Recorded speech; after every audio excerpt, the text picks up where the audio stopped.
We're back in there. Okay, the purpose of today's hearing is, well, it says plaintiff's motion to remove reunification therapist.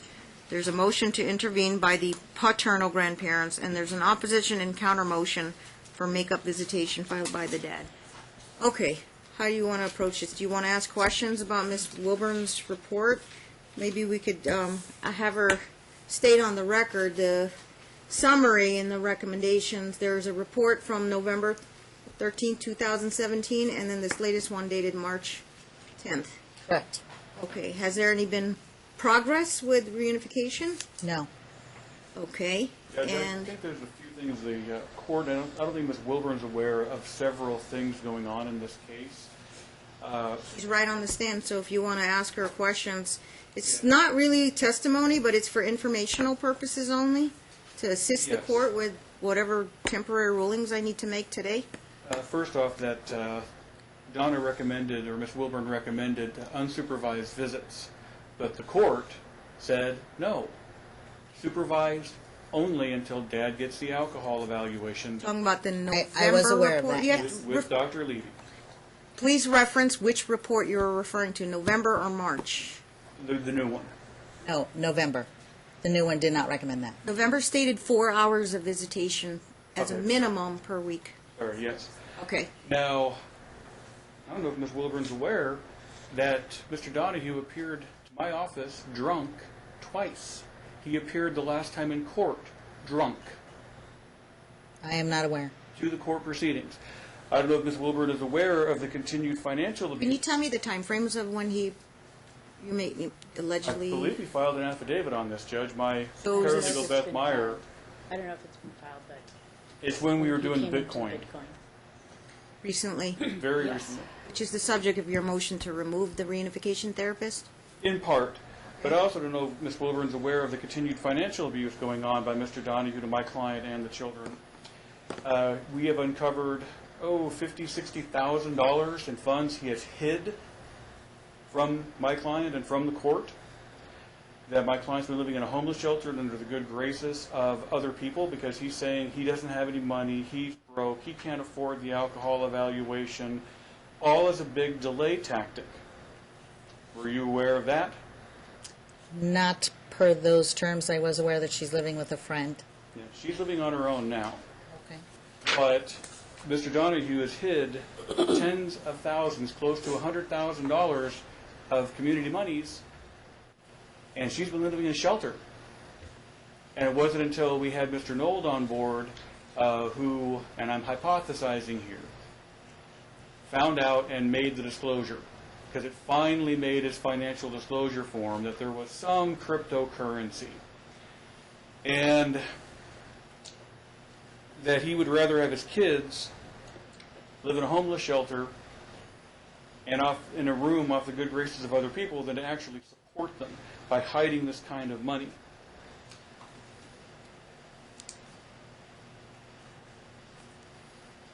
And he's supposed to get an alcohol evaluation, which he's been delaying with Dr. Levy. We have the, oh yes, we had originally the Gosnell report. Oh, that's... Where's my copies? I left them I out there, read I'm that, Your sorry. Honor, for what it's worth. But he had been also What's the playing- status of Dr. Levy? The checks just cleared. I found out late last week, Your Honor, the checks finally cleared. Due to the amounts of the checks, they put an extra long hold on the amounts. Oh, okay, So I'm going to be cutting a check to Dr. Levy now, okay. off of So the we funds don't that have were an alcohol deposited. assessment from Dr. Michael Levy. Okay. Were you aware that Mr. Donohue has been delaying this alcohol evaluation ad nauseum with the sale of the two different houses? Saying that, oh, let's just sell the one he's not living in because we can just sell it. And then come to find out he had titled it to someone else a long time ago, thus delaying the process. You have an objection? Yes, the money is not relevant to Ms. Wilbur and what she does Your Honor, to help people. if I may- Money's not relevant. Okay, Ms. Financial Wilburn's sitting abuse. there, I'm sitting here, we're not doing, today's not a trial on whatever. It may have to do with whatever, credibility issues and all that, but she's not a lawyer, she's not a judge. She's, she's a reunification therapist, so in terms of relevance, I get it. There's alcohol allegations. We haven't had a trial yet. We're still exploring the issue if there's an alcohol problem or not. We'll get that done with Dr. Levy. One of the terms of her current recommendation, the March 2018 recommendation, is that he wear a scram bracelet. So we have funds for him to wear a scram bracelet. Then there will be 24/7 monitoring of the children. If that's an alcohol issue with mom. The main crux of the report, and I thought you were going to ask her questions, is her, I guess your finding as of current is the kids are being psychologically abused. Is that correct? That is correct. So I was wondering if you wanted to ask her questions about how she came into that conclusion, how many times have she seen the kids, seen the dad, talked to mom, their level of cooperation and bringing the kids to the session, and I guess heeding her recommendations or suggestions about I wasn't improving the prepared to do a situation. full-on examination of a witness today, Judge. This is just a motion hearing. Now, if we want to get to that, I don't know if Ms. Wilburn's been aware that I agree my with you. client Today is arranged- not a trial, but I have to make temporary, whether it's an emergency or not, orders on what to do with the children. But it also begs the question as to whether or not Ms. Wilburn should even stay on the case. I do believe she's overreached, going well beyond reunification. Her job was to reunify, not to make a custody thing I know- evaluation. She is on our court-appointed list, so she meets the credentialing every year. What is it that you want to explore? Why you're requesting that she be removed? It can't be like you either don't like the results or don't like the results or what she's recommending. I'm here for the best interest of the children. Oh, no, we asked I for don't this way take back in January. This is not a Let new me motion. finish. I don't take sides here. I'm here for the concern for the safety, welfare, well-being of the children. Obviously, I don't, parents, however they conduct themselves during this litigation, I get the feedback from a court-appointed neutral therapist, reunification therapist. So unless you're alleging that she's somehow biased or I actually do believe she is biased, Judge. Okay, so let's explore that issue. What makes your client think that she is biased? Well, not just my client. I've used Ms. Wilburn in many cases. I don't know if she's You aware two of are this. familiar with each other, and so I've never met Ms. Wilburn before. right in the area of the court litigation, yes. But in every case, the dad's the victim and the mom's the one doing the abuse. Every case I'm familiar with. Even though when I have a case where my clients have big negatives that are overlooked because they're men. Unfortunately, I don't know what those cases are, but I have to focus case specific. Yes. Now also, Ms. Wilburn wants the children to hug their abuser. And that just, I'm befuddled by that. And Mom even encouraged it because Ms. Wilburn wanted that encouraged. And the FMC report confirms that Mom encouraged the children to do it, but they still refused. To have an abuse victim forced to give intimate contact to an abuser, Judge, would you ask a rape victim to do that? I'm not a therapist, but I'm going to allow Ms. Wilburn to respond. That is incorrect. I did not want the children to hug their parent. So That's you're getting this incorrect. information from the mom? FMC report. From the FMC report? Can you I locate? wasn't there. And did Ms. Wilburn you didn't get a copy of that? I did. Yeah, the children are afraid of getting bad grades from Miss Wilburn. Ananda stated at the last visit, I didn't want to skate, and he said, I'm going to tell Donna, and I didn't want that because I would get a bad grade. I don't like being with Donna because she told me that I would be an unhappy person if I didn't forgive my dad. She said, I don't want to see her, she being Ananda, said, I don't want to see her if she's going to talk to me like that because she would give me a bad grade and my mom a bad grade. Fabiana went on to say, I'm sad Your to be Honor, here. objection. Your Honor, It's not relevant to why we're here. Overruled. I'm sad to be here because my dad still treats me mean. When we were ice skating, I didn't want to go with him, but he pulled my arm to walk around with him. He calls me retarded and dumb. Later on in the report, the father asked for a hug and the children declined. The goodbye was observed as the children returned to their mother. She encouraged them to give their father a hug. However, the children maintained their preference not to give a hug to their father. Okay, so for the record, this was written by Gilbert Madrid, Family Mediation Specialist, dated February 12, 2018. So this was just a month ago, last month. And we provided you a copy of the report? Yes, you did. Okay, yeah, okay. And my client is also stating that, yes, Donna has said that specifically. Donna, referring to Donna Ms. Wilburn. Wilburn. My Okay. apologies for the informality. So you had a chance to read this I report? did. Does it change your recommendations in any way? It does not. or- No, it does not. Now, my Ask you client... why you would think it would not? Because their point of view is confounded. Do you think this is, what do you call it? This is in line with what you've seen in your office? That is. And that this would be a expected, or wait a minute, and it would be, it's something you would expect the kids to say based on your observations with the kids? That is correct. Okay. Now, when the court ordered supervised visitation over Ms. Wilburn's recommendation, my client arranged for a friend to do it. Now, those went fine for a while, but there was only so much time she could put into this. And we can have the friend come and testify or give an affidavit, Judge, Dad canceled a whole bunch of times. There were times where she couldn't do it, but Yeah. many times What was your Dad friend's canceled. name again, sir? It was a lady, I remember. Mom's friend. Her mom's friend. What was her name? Bianca. Huh? Bianca. Bianca, okay. So then- how many visits were supposed to be scheduled that Bianca made herself available over a span of, I Several don't months. have this specific information on how many times, but maybe at least 6 times. She's 6 arrangements, and Dad showed up at how many? At all 6? All of them, because I would let her know if he would cancel. He canceled it with me.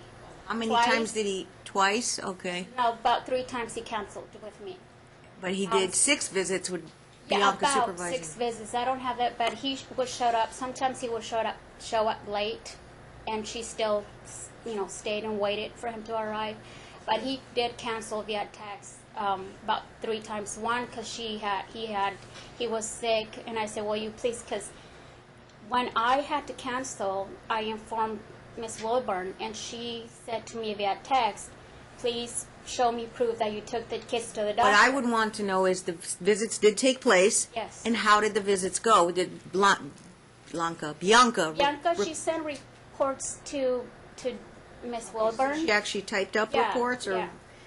And I'm not privy to those reports, that you actually got them. I did. I And got What's the gist of those 3, reports? I believe. I got 3. You got 3 reports from Bianca, and we'll note that in a minute. And according to Bianca, once the children were with Dad on the visits, they seemed to be, according to her, enjoying the visits. Now, once Bianca could no longer do this, Judge, my client began arranging the visitations. I don't know if Ms. Wilburn was aware of that as well, including this So last Bianca's out, and what did they arrange? Or they haven't made any formal arrangements weekend. yet? They've just been you visited? working out. My client can give you the specifics on that. So who would supervise? I've supervised about 3 or 4 times. 3 or 4 cents? And where would you meet the Public dad? areas, like last time, yesterday, we met at the wall climbing place. Every time it's been in a public area. Okay, and how did they go?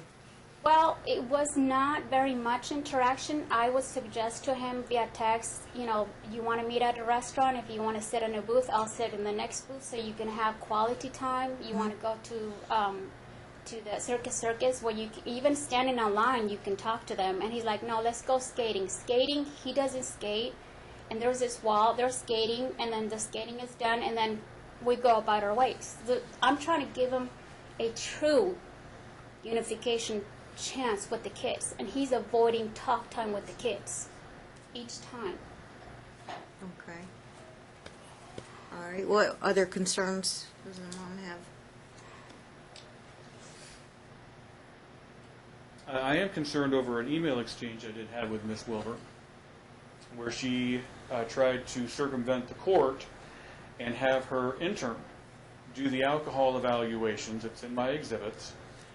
And I had to remind or inform Ms. Wilburn of the proper protocol that you have to tell both sides have to be copied. You can't just copy one side. So I copied Mr. Nold on the response. Therefore, he had the whole conversation.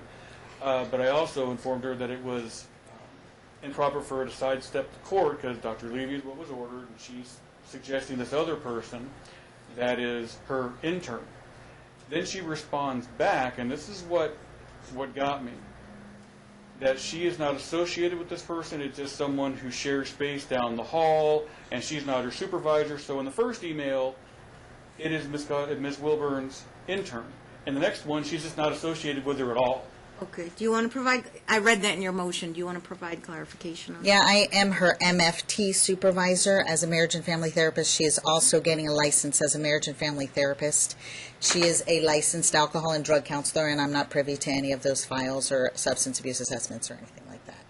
So she is my intern as a marriage and family MFTA, therapist. but not LADC. I am She not already her is supervisor. licensed as an LADC. Yes, that is correct. So you suggested her to do an LADC, Substance abuse yes. assessment. Correct. yes. Correct. But we have Dr. Levy now, so is the matter moot? Well, that is, but it was concerning about the self-dealing going on, trying to recommend someone she's associated with. It's her intern, and all of a sudden it's not her intern. The distinction was MFT versus LADC. That wasn't made clear in the email. That is correct. It wasn't made clear. Sorry. Okay.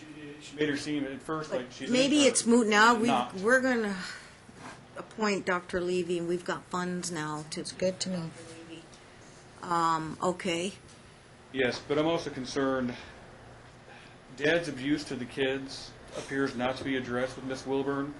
Dad withholding the kids from Mom until CPS placed them with my client is also concerning. From the beginning of the case. That's right. Have you had access to any pleadings or just I historical? have, and they were interviewed each individually, and they both reported that information They to gave you a both verbal the children. intake?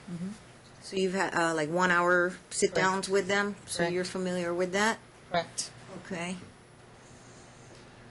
Now, Yes, so how are the kids, are they, how, from what you now interacted with the kids, you got mom's side of the story, you got dad's side of the story, and And then I interviewed the children in mom's care as dad had not had contact with them yet. so the topic is dad abusing the kids.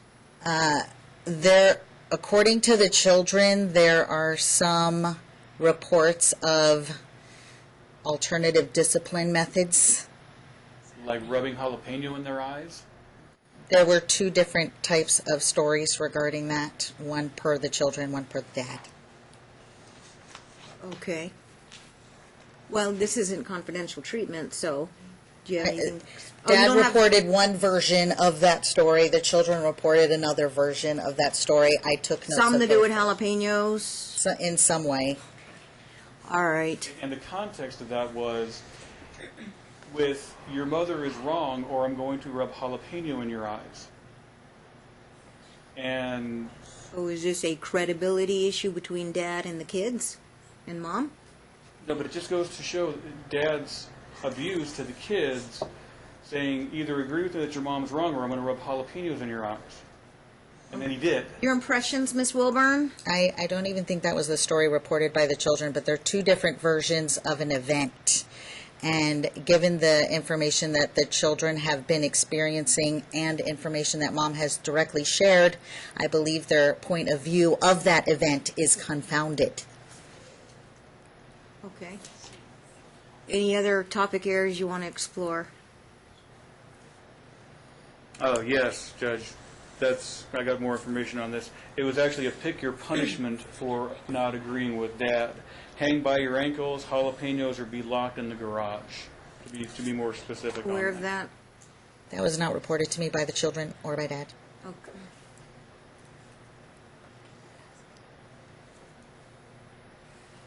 I don't believe mom was there at that event, according to the children and dad. Just a few more questions, counsel. I'm going to have Mr. Donohue ask questions, and Ms. Roberts will ask questions. Now, what to your knowledge has Mr. Donohue been doing to address his violence and alcohol problems? To my knowledge, he is supposed to get an alcohol or substance abuse assessment. We will get I it. believe that treatment is based on that assessment, so I do not know. Okay. That is not my determination. Where the court said supervised visitation until he completes it. I am aware of that. That is correct. Okay. But you believe a scram bracelet is a viable alternative? Being what that you're it saying? reports that if there is alcohol use, if there's no alcohol use and it's being monitored, continuous no alcohol use, then I am secure with that. Are you aware that Mr. Donohue has declined a scram bracelet in the past in his court proceedings? I am not aware. Not aware, what did he? Oh, he said he couldn't afford it, Judge. It was during the whole conversation about It alcohol costs evaluation. about $500 to put on and about $80 a week. Because he said he was broke, which we now know is an absolute lie that he's been lying Funds, I don't know ad if we'll have funds nauseam for to the that. court Okay. about many different things. Will we have funds for a scram? Because I'll make them wear the scram bracelet. Oh, It was financial. it's on deposit, Judge. I mean, already with Total Court Solutions? No, the funds from the Bitcoin buyout are on deposit in my trust account. Right, and they've cleared already.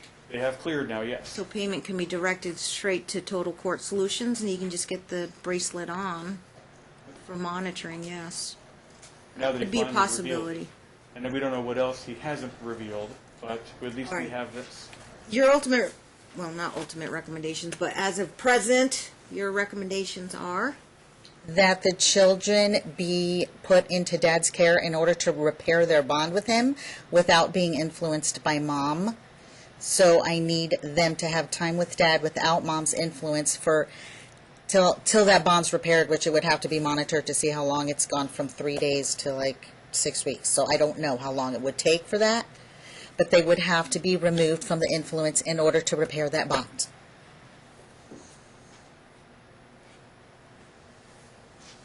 I want to go with Mr. Donohue, then Ms. Roberts, and I'll get back to Mr. James. And Your Honor, I would object to Ms. Roberts having any say in this. She is not a party For yet, purposes of the motion to intervene only, like I said, because of the recommendations, whether the court adopts it or not, because I don't delegate my authority, then it may impact on the motion to intervene. Okay.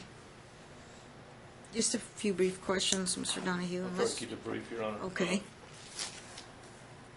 Everything I'm going to say, and I guess you could call it argument, everything I'm going to say, Mr. James brought up.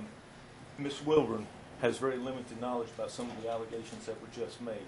It's not her duty to know that I disclosed Bitcoin on my disclosure, and the financials just don't have anything to do with why she's here. Okay. Your Honor, point of direction, it's financial abuse by dad that's directly impacting the children and how they live. Okay, and she'll chew on that for a while, but did you show up drunk at Mr. James's office twice? I've only been to his office one time, and no, I wasn't drunk.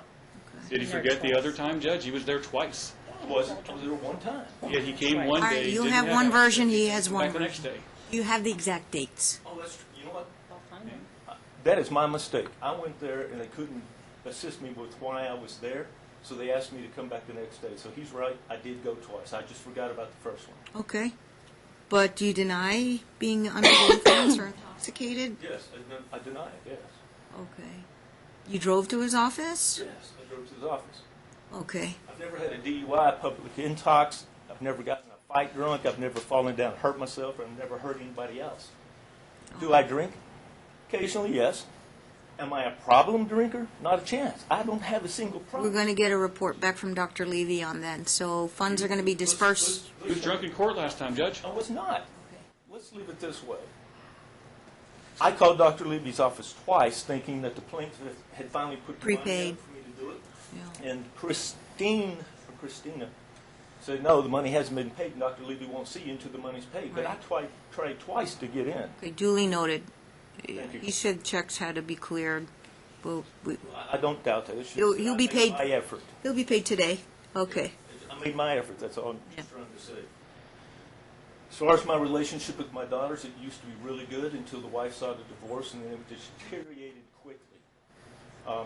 I'm sure Ms. Wilburn probably has an explanation for why that might have happened. And the jalapeno incident did occur, but it occurred because I was looking for a much less intrusive or painful way to punish the girls. One of the girls, Ananda, said, just put soap in our mouth. And I said, I can't do that. Soap tastes terrible, and it's not good for you. I said, if you want something for food, for punishment, how about the pickled jalapenos? And they both agreed to the pickled jalapenos. I didn't put it on them. They agreed to it. Bobby said, Mommy says you hit her. Mommy says you hit her. And I said, Bobby, I've never touched your mother. You hit her. She says you hit her. And I said, Bobby, if you say it one more time, you get to eat a jalapeno. They're pickled. They're not the hot ones. She said it with attitude. Mommy says you hit her. I know you hit her. With attitude. And so I said, reach in and grab a jalapeno. She did. She picked it up. She dropped it back into the container, and then she rubbed her eyes, and the vinegar got in her eyes. I didn't stick a jalapeno in her eye. The vinegar got in her eye. That's exactly what happened. I was just trying to avoid spanking or avoid putting a bar of soap in somebody's mouth. I mean, that's nasty. All right. And jalapenos are food. We ate them all the time, 5 days a week. Talk to me about visits with Bianca and then these recent visits with Mom. The skating. Yeah, okay. It's easy to do. The first visit with Bianca was absolutely fantastic. It was fantastic. The girls were warm and friendly. They kissed me. We hugged. It was fantastic. Can you give me a time frame? January, before Christmas? I'm sorry, it was the very first visit. Before Christmas? After Thanksgiving? After Christmas. After Christmas? Yeah, after this Christmas. year. Okay. Right. So And- if they're great, according to Bianca, and actually Mom is saying the same thing, Miss Wilburn, would they be deemed in a state of crisis if they have a great visit and Bianca acknowledged it, Mom acknowledged it, and Dad acknowledged it? So when the children are in Mom's care, their anxiety and anger towards their dad is exploited. When they're not in Mom's care, the symptoms did seem to go down. So it's possible they can have a great visit with a 1 hour with Bianca, those 3 visits? Depending on how the visits were presented to the children by their other parent. I would like to ask Ms. Wilburn a question. Ms. Wilburn, considering that the mom chaperoned 4 trips out, and each time the children were horrible towards me. Objection as soon as facts, not an evidence, Judge, and this is Everybody's, Ms. Wilburn is kind of a ridiculous question. yeah, overall, motion hearing, I'm getting a lot, I get a polarized versions here. You were asking her opinion? Yes, her opinion as to why they would behave so well when mom's not around, but then don't behave well when she is. With me, I'm talking about. The influence of the parent is influential. Typically when the parent is around, I have seen children overcome the influence in a day. They can overcome it if that parent is not there or influencing them in that manner. So I have seen children change quickly. Yeah, she is. Is that in line with a theory that because the Bianca visits went well, then, and they're not going well with Mom, so you're saying that they need to be spending time with Dad without Mom around. So the Mom supervision visits are not conducive to the situation here? Correct. That is my If we had opinion about that. Bianca, we would have more consistent visits. That is true. According to Bianca, I believe the first visit went well, but I do not believe it continued to go as well. By visit number 2, number 3, it deteriorated? I have, and I believe it was November. It's when I have the visit. They were reluctant. They weren't overly warm, maybe according to Dad, based on his experience with them over the past year. It was wonderful, but according to Bianca, it was better. It wasn't horrible, but it was at the end of the first visit. According to the report from the supervisor, Fabi, the youngest one, was much more responsive. The older one eventually warmed up to Dad, which is typical. What happens?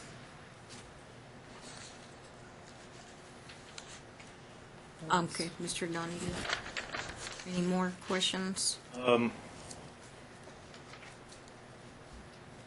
Mr. James just stated a bunch of things inaccurately, and I don't think this is necessarily the forum to get into the accuracy. Well, I know that today's not the trial, Yeah, that's why I'm saying I'll skip that, but most everything he said was not accurate. and you've filed your pleadings, Yes, your ma'am. responsible pleadings. One of the things mentioned, Ms. Wilburn, was that I had a propensity for violence and the use of alcohol. Have my daughters reported anything like that? I'm not talking about mom. Have my daughters reported anything like that? The children report the same stories that mom reports. They are the same examples. They all use the same examples. Do you think the girls would say anything the mother wanted them to say? I don't believe that is exactly how it goes, where the girls say exactly what their mom wants them to say. But they are sharing the same pieces of information. Mom's interview and the children's interview had the same examples and terminology in each of their interviews. It's strange, isn't it? Same terminology? It was the same terminology, yes. Isn't that Same unusual? examples. Sorry? Isn't that unusual? You got three people with the same everything? Terminology? It's not Example? unusual. Not unusual. Not unusual. In the cases that I work with, it is not unusual. It is a symptom. So, it does happen. Well, I appreciate your experience, and I think I'll stop there at this point. Ms. Roberts, and I can get back to both of you guys. Okay. Ms. Roberts, you have questions of Ms. Wilburn? Ms. Wilburn, is anything that you've heard here today by either Mr. James or by Dad change your recommendation to the court? No. Do you believe that Dad's relationship with the children can be reunified without the recommendation that you've made to the court? No.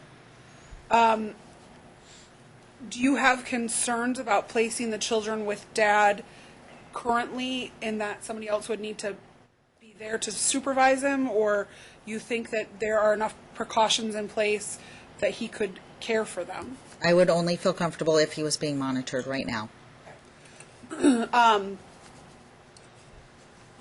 Are you aware that Dad is entering into a rehab facility?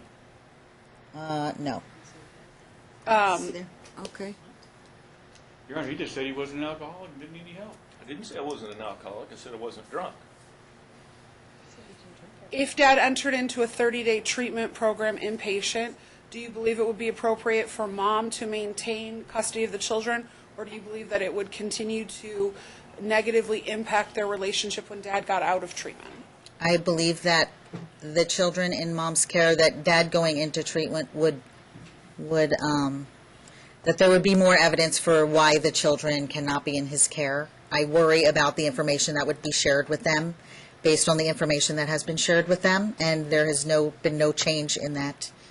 If Mom were Perspective. continuing to violate court orders, well, strike that. If Mom were Been no finding. violating court orders, hypothetically, sending text messages where she's cussing and swearing at either a party or a non-party to the action, does that further show the type of behavior that an alienating parent or that those type of behaviors exhibit? Based on my experience with Mom in session, my experience with Mom with the children, and that kind of information would just give further support to the psychological instability of the person. Would you find it troubling if Mom were sending text messages to Dad from the children's phone wherein she is cussing and swearing at Dad on the phone? That would be very concerning. Via text, Via text, Your Honor. not Wizard or Talking Parents. Correct. For example, hypothetically, if she took... Objection, Your Honor. We have no idea what she's talking about. If Kinda, you have a copy of yeah. it, and if it's a Do you have- hypothetical, it's an improper question to begin with. Objection is lodged. I kind of would sustain it. Do you have actual evidence of text? I do. Anyone Yesterday, have Mom medical? sent text messages from... Copies? I have one copy. My clients gave it to me today. I don't work on Sundays. We'll have to share. Absolutely. I have no problem sharing. Dad's already seen them. Okay, let's take 30 seconds to review that, show it to Ms. Wilburn, and then you can ask your question if this Sure. is a critical part of your argument. Okay. And you understand she's representing the grandparents. Okay? They're trying to enter into the case as a party, but I'm going to have to delay my decision to the end because I want to know if this impacts on that. Your Honor, may I approach this as relevant to what was just asked and said? It was written for you, actually. What is it? It's a letter from Solutions confirming that I've already entered the program. Solutions Recovery? Yes, Okay. that I've entered the program. Yes. It was- While we're waiting, Martin, make one. He has extras, Your Honor. Oh, you have extras? Yes. Yeah, make sure my marshal distributes to everybody. And I'll keep Don't you have an extra for Ms. Wilmer? Oh, can you give her? Please, that's fine. I got more, so it's fine. Okay. I'm familiar with Solutions Recovery. It's not cheap. Yes. No, it's not, and I've, on a professional basis, I know the former owner who ran or owned Solutions, Mr. Marlin, David Marlin. Still owns it. Just, he's still, Owns it. he's sort of retired, but he's like letting other Still people. involved in it. I take Yeah. it this is an admission that Mr. Donohue is an alcoholic? We're willing to work on it. Smart ass. Number one, we will refrain from using inappropriate words in this courtroom. Number two, what was the original? What did you say originally? I take it this is an admission that dad's an alcoholic. Okay, He's yeah. going into inpatient rehab for alcoholism. Okay, no finding there. This isn't a trial, and Solutions Recovery, they are an addiction rehab facility, is that correct? Okay. Are you going in sort of without prejudice? Or you going in My to... prejudice, Your Honor, is Because that Mom's attorney is baffled. They don't know why you going in if you're denying you have an alcohol problem. We'll have Dr. Levy evaluate the situation. Explain, if you let me explain. Absolutely, go ahead. I'm going in because I have an alcohol problem. I'm going in so that I can spend much more time with my children. If I don't drink, Ms. Wilburn has no objection to me having primary custody. So you don't know what to expect when you go in inpatient. I Do you understand inpatient is severe? It's the most severest form of people that need help. But that's what I asked for. Okay, and you're showing this because if they, it's for 30 days. It is. No telephones, no computers. Just therapy, therapy, therapy, therapy. The lady said you're going to be extremely busy. I'm with you. I'm trying to figure out the dichotomy here. People who go to inpatient, not IOP, intensive outpatient. You go inpatient, that means it's basically you're detoxing. You're not going to drink any alcohol, and they're going to give you 30 days of help, and then you would go follow after care, And I got follow up with two little IOP. reasons to do it. Okay. Let me just step outside the box again and say on the back end, number one, do we need a legal finding or determination if there's an admission? He's going in. Okay, what does the court care about? The court cares about that there is no alcohol problem. So, positions taken, whether it's an admission or not admission, I want to make sure the children are safe. And there will be no alcohol use, no abuse of alcohol, and lack of supervision of the children. So, if it's being addressed, whether it's an admission or not, then we will have an actual facility tell us that, and they don't play games over there. Judge, So forgive me, I'm not an it will expert in address this the area. alcohol issue. My point is it will address an alcohol issue, yes. Can I make a comment? Can Yeah. I make a comment regarding addictions therapy?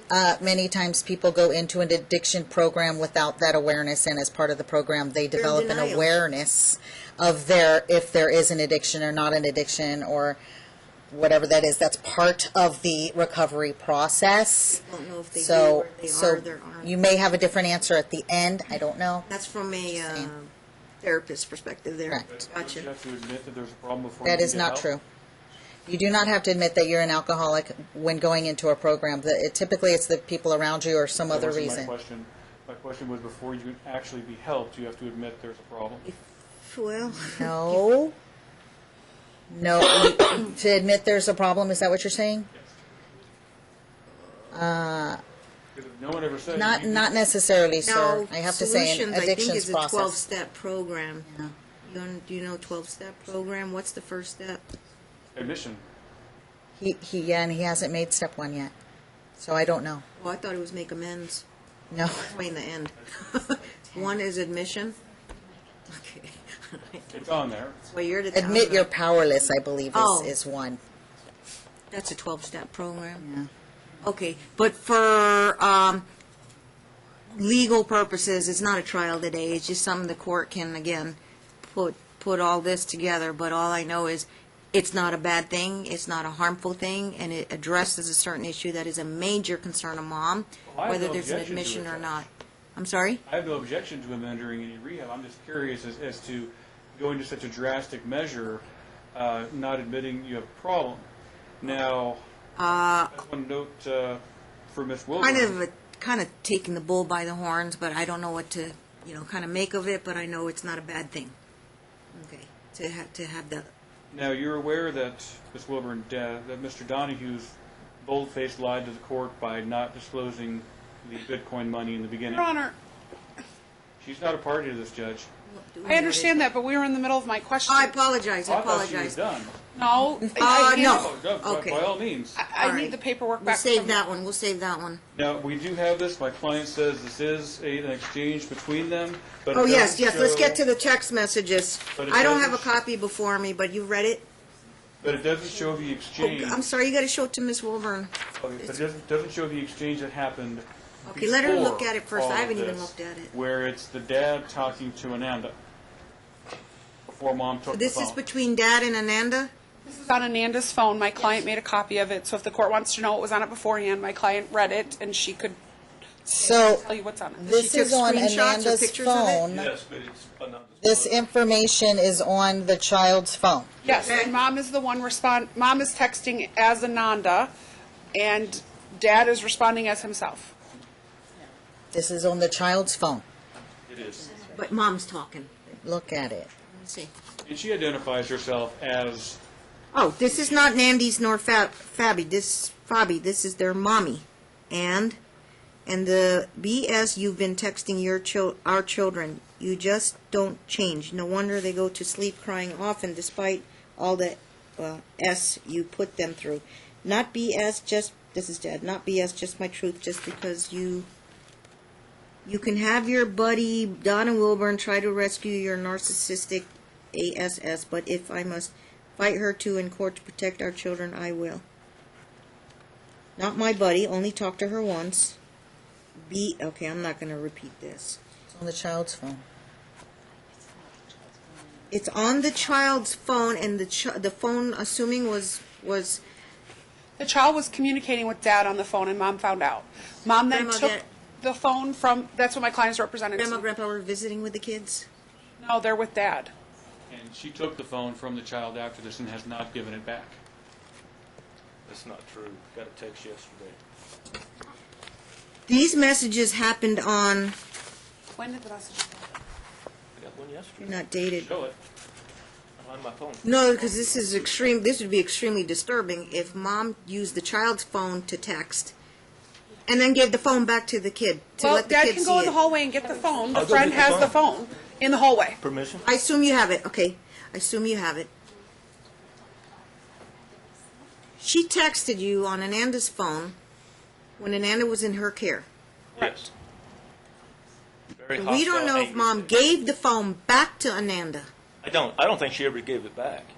But I have yesterday no he knowledge. got, I have no knowledge of that. So Mom took Ananda's phone, texted on that phone, and then, well, how did you get access to the phone? I was the one receiving the text. I know. Well, Ananda's in my contacts, so it comes up as Ananda. But it But she wasn't. was texting, She said, this is Ananda and Bobby's mommy. right, And then all the hate texts out of started Ananda's coming. Ananda's number.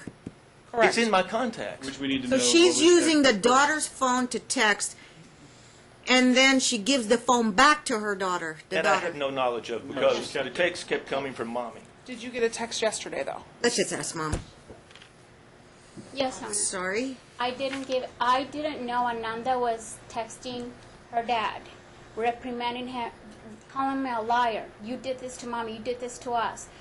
When I found out of these texts, So there's more texts here that we but don't he's not have. showing those texts between them. When I discovered Ananda was secretly texting him about all his lies and all the fear, I took away that phone. And I told, you can't have this phone anymore. I have the phone You have here. the phone? Ananda has never since had that phone. Do you have the and I chain bought of her another custody of phone. the string of texts of the prior? I have them all, Your Mom? Honor. My client could not physically take them, but she did a transcript of them. The court could put her under oath and ask her if she did. She has The the phone to phone is verify right that too. We have the She phone, says she has Judge. the phone. Hey, you got extra copies of the transcript? I don't. Sorry, she gave. I don't work on something. I know, you would always bring me copies. Ms. Ananda Roberts. has her own phone now after this. I keep in this because I didn't realize Ananda was texting to him about all the stuff and even Fabi texted all these texts. And how come he's not showing those I'll texts? take 30 seconds to look and see if Dad's texts were what you're saying. Yes, I just need to It would be interesting for me to see how the children are Are speaking. they not on Talking Parents now, or Wizard Talking Parents? My client's got an email from her yesterday, Your Honor. My client's other children, so his siblings are getting messages from Mom as early as yesterday. She sent them a 2-page email yesterday, wherein Mom she sent yes, Grandma, Grandpa Yep. a 2-page wherein email. she recurs to Dad as a son of a bee, in capital letters. I have done nothing wrong. I have done nothing to fear. It's a no-fault state. Try telling that to our children and see if that flies with them, because they too know who their daddy is. You, Jerry Donohue, remember I reached out to you for help to protect your granddaughters. That's my father, Right. Your Honor. It's all to everybody, though. It's 2 pages. It's been going on all weekend. This is the last sentence. My children and I have been true victims. I will not allow anyone to harm them in any way, shape, or form. I will die protecting my children and myself if I must, for I've done nothing wrong illegally or immorally. So help me God. These are the text messages they got yesterday. Duly noted. Any more questions, Ms. Roberts? Ms. Wilburn, can you tell me what famicide is? Famicide? Yes. I do not know. Sounds like a term to destroy a family. Okay. I was just at a CLE about famicide, so I just... Okay, no. No, but feel free to share the info. I asked about the text messages on the child's phone. Is that information concerning to you? Very, Why? because that information is on the child's phone. According to Mom, she has that phone. I am concerned that that information would even be shared on a child's phone at all is concerning to me. Is it concerning that Mom has a new phone number for the children and didn't tell Dad that phone number? Yes, that's a concern always. In your opinion, is there anything the court can do besides remove the children from Mom's care to work on the reunification between Dad and the children? That the children and Dad be able to continue with the reunification process as part of that, not just remove them from her care. That they be in an environment which does not exploit their fear and anger, so that they can repair that relationship without that obstacle. You're aware that when the parties were here on November 15th, that Judge Moss ordered for Mr. Donohue to have 4 hours of unsupervised visitation. Is that correct? I believe I am Supervised, aware I'm sorry. Supervised of the visitation. 4 hours. Yes. And your understanding is that Bianca was supposed to be conducting that, correct? I was notified by one or both of the parents that Bianca was Is it doing concerning that the judge ordered it once a week for 4 hours and Dad was not getting the once a week for 4 hours supervised by someone? That's very concerning, as that is an extreme minimum. Did Mom tell you the only thing she was doing in this process in the emails that you provided to the court was the bare minimum, so what's ordered, but just enough so that she doesn't get in trouble with the court? I don't recall her exact wording.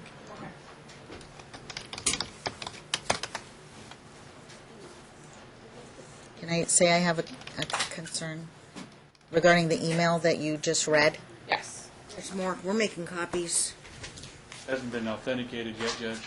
I know it's not a trial, but Yes, I'm sorry. What is your concern regarding the email? Based on what you were reading that Mom had written, the level of intensity and some of her verbiage has me very concerned as to her mental state should the children remain in her care, and her intensity with trying to prevent them from being with Dad I would worry about the measures that she would take. Well, we have Wizard, they have a tone meter on the emails through the... No, regarding her measures, I would die to protect my children is That is very what concerning to famicide me. is, Your Honor. It's a new term coined in psychology where somebody takes their life and the life of their children to prevent the other parent from having custody or relationship with the children. That is my concern right now. Sorry, repeat that? Famicide is a new term that has been coined in psychology. I just went to a CLE on it in Sedona because I'm a parenting coordinator. Famicide is where a person takes their life and the life of their children to prevent the other parent from having a relationship with the children. Talk about killing. They kill their children and then commit suicide typically to avoid their children being able to have a relationship with the other parent. Judge. Wow. The emails talk about her dying to protect the children. That's why I brought it up today. It's concerning. It is concerning. Dying, not killing the children. Like Any killing me. further questions, Ms. Roberts? I just the transcript. I would want Donna to look at the transcript if that, or Miss Wilburn to look at the transcript if that's possible, Your Honor. Okay, can we just slow it down a little and just have a look at all this paperwork? Your Honor, I would object. I haven't had a chance to review any of this. They're stringing it on at a motion hearing when they're not even parties to this case yet. It's for purposes of determining whether they are becoming parties to the case or not.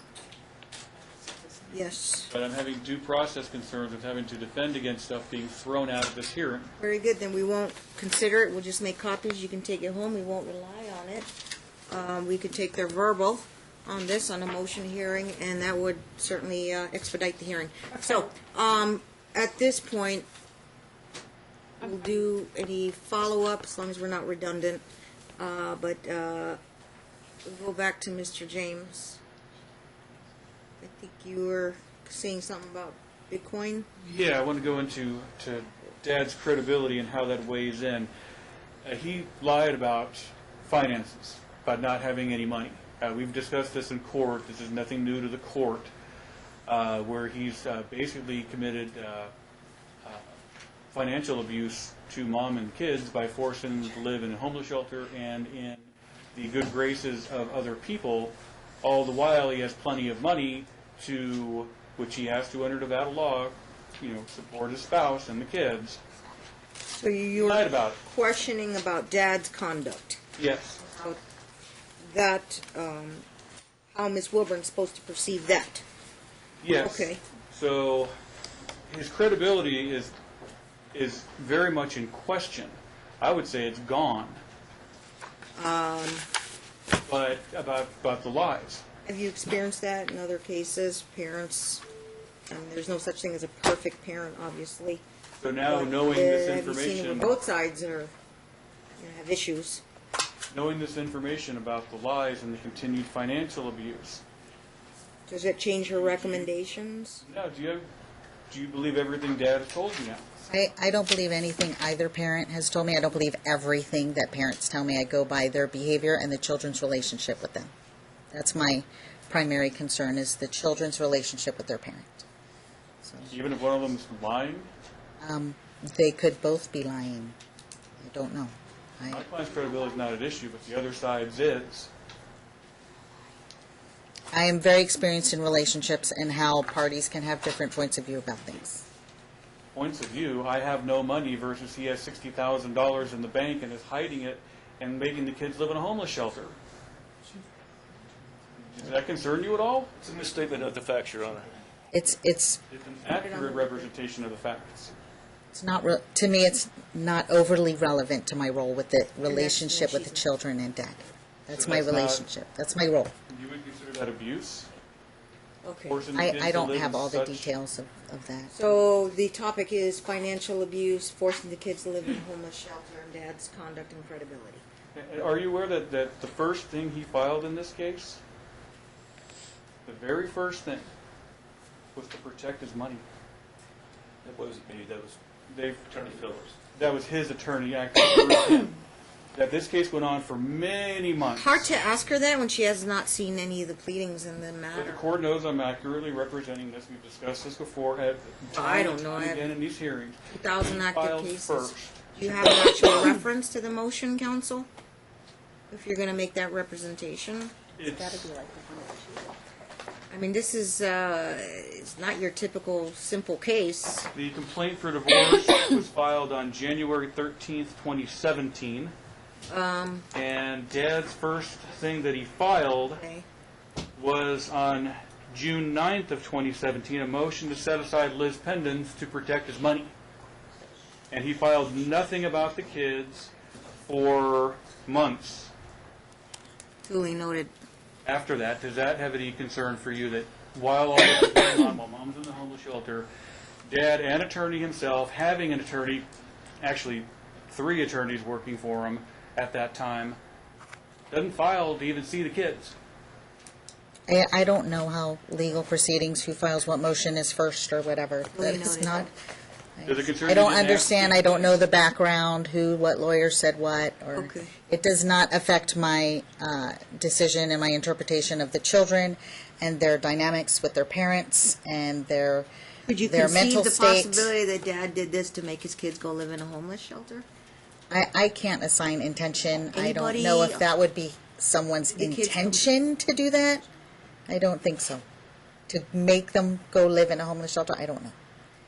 That's not your impression. I don't know. That is not my impression, and I don't know if it would overly affect where I'm at with these children right now. Okay, duly noted. The relationship between Dad and the kids, not filing a motion, being an attorney himself, knowing how to do this, having 3 attorneys, later 4, not filing for many months, better than half a year, doesn't ask to see his kids.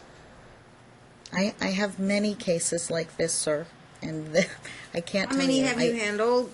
I've had many, Courts? many reunifications cases, probably at least 40, and I have one right now where the parent didn't put in a motion for like a year, thinking that maybe things will change or something. So I can't assign negative intention to somebody when I've seen different types of intention for those specific, But when he not files to filing a protect his money, motion. he does file to protect his money. Yeah, I've seen that also, sir. I don't mind read, I'm sorry. I have to focus on the You're not weighing children. this at all between Dad's relationship to the kids, that there's a court proceeding and he's not using anything to come see them.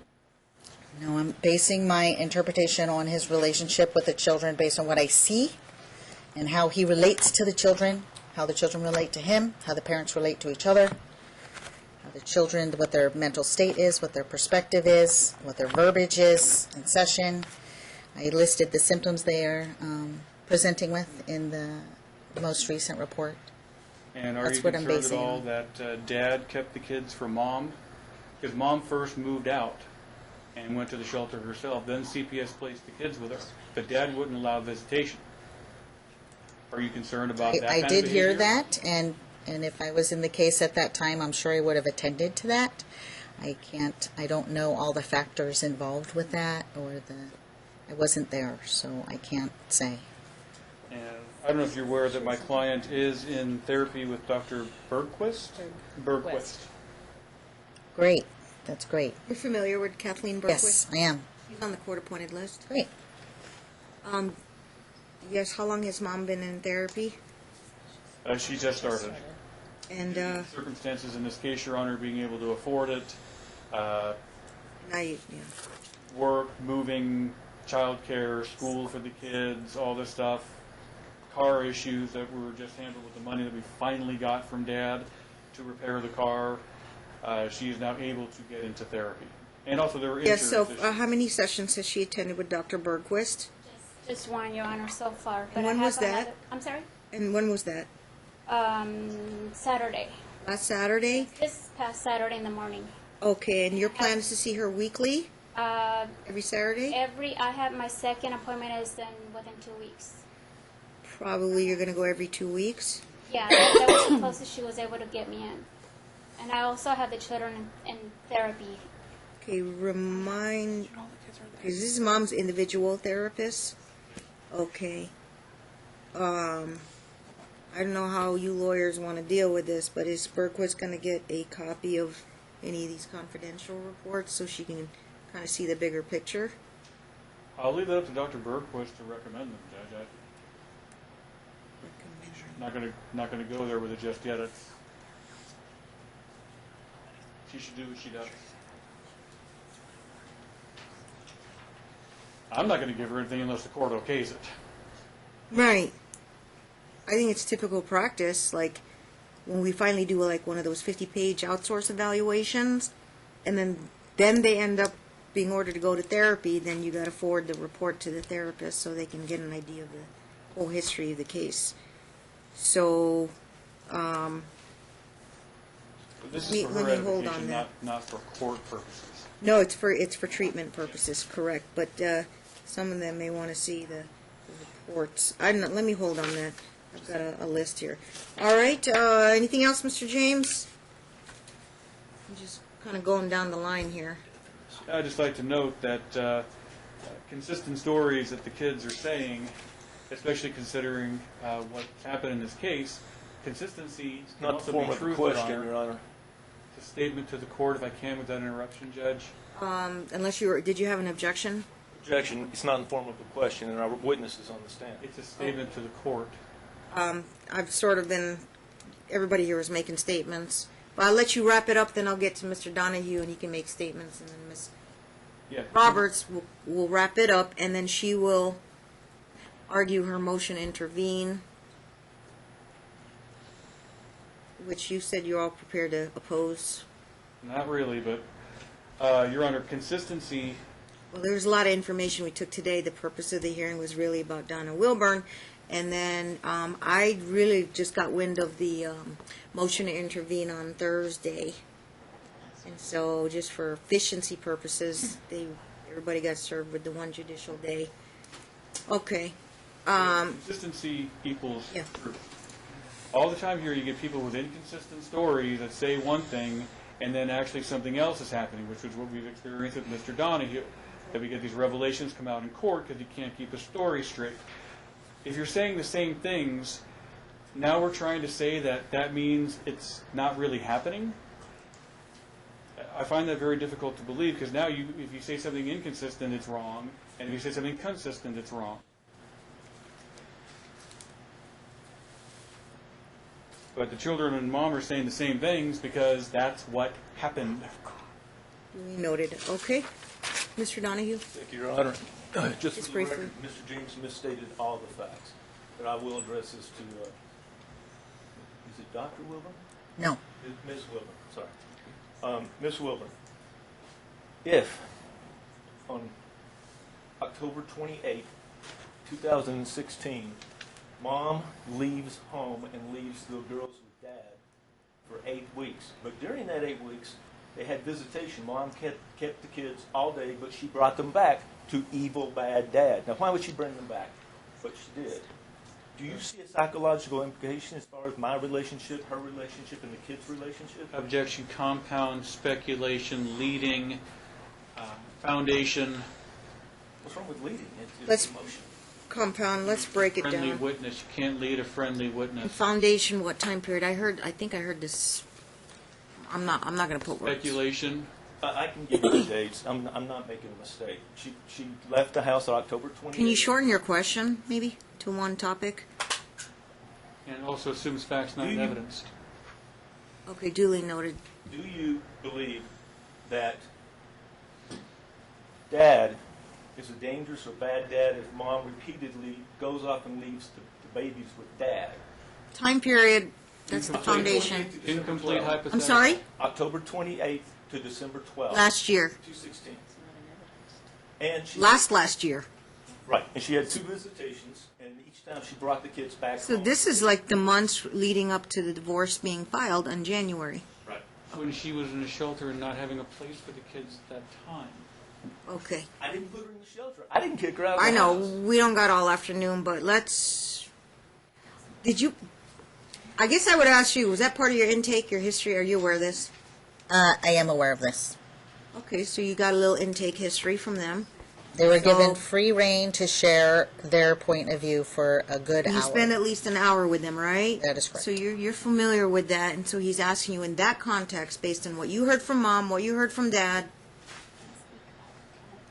If a your parent, opinion about why Mom would still give Dad if he was such a bad dad? The kids. If a parent trusts their child with another person, typically that means they feel that person is capable of handling or taking care of their child. So if a parent willingly puts their child in someone's care, typically that means that parent believes that person to be capable of taking care of the child. So you'd believe the same thing of dad leaving the kids with mom? If a parent, that is correct. I believe a parent putting a child into someone's care believes that person to be capable of caring for that child.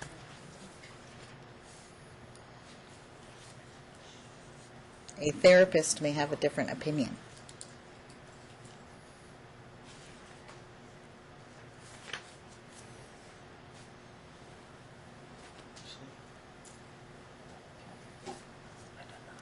Ms. Roberts. Ms. Wilburn, does consistency in the statements of the children equal truth? Absolutely not. Why would that be? Because if children are led to believe a certain point, they will recite that point over and over again. And that's a form of coaching from a parent? It's called coaching or influencing a child. Okay. And is it your opinion that mom is influencing the children in this case? Absolutely. Do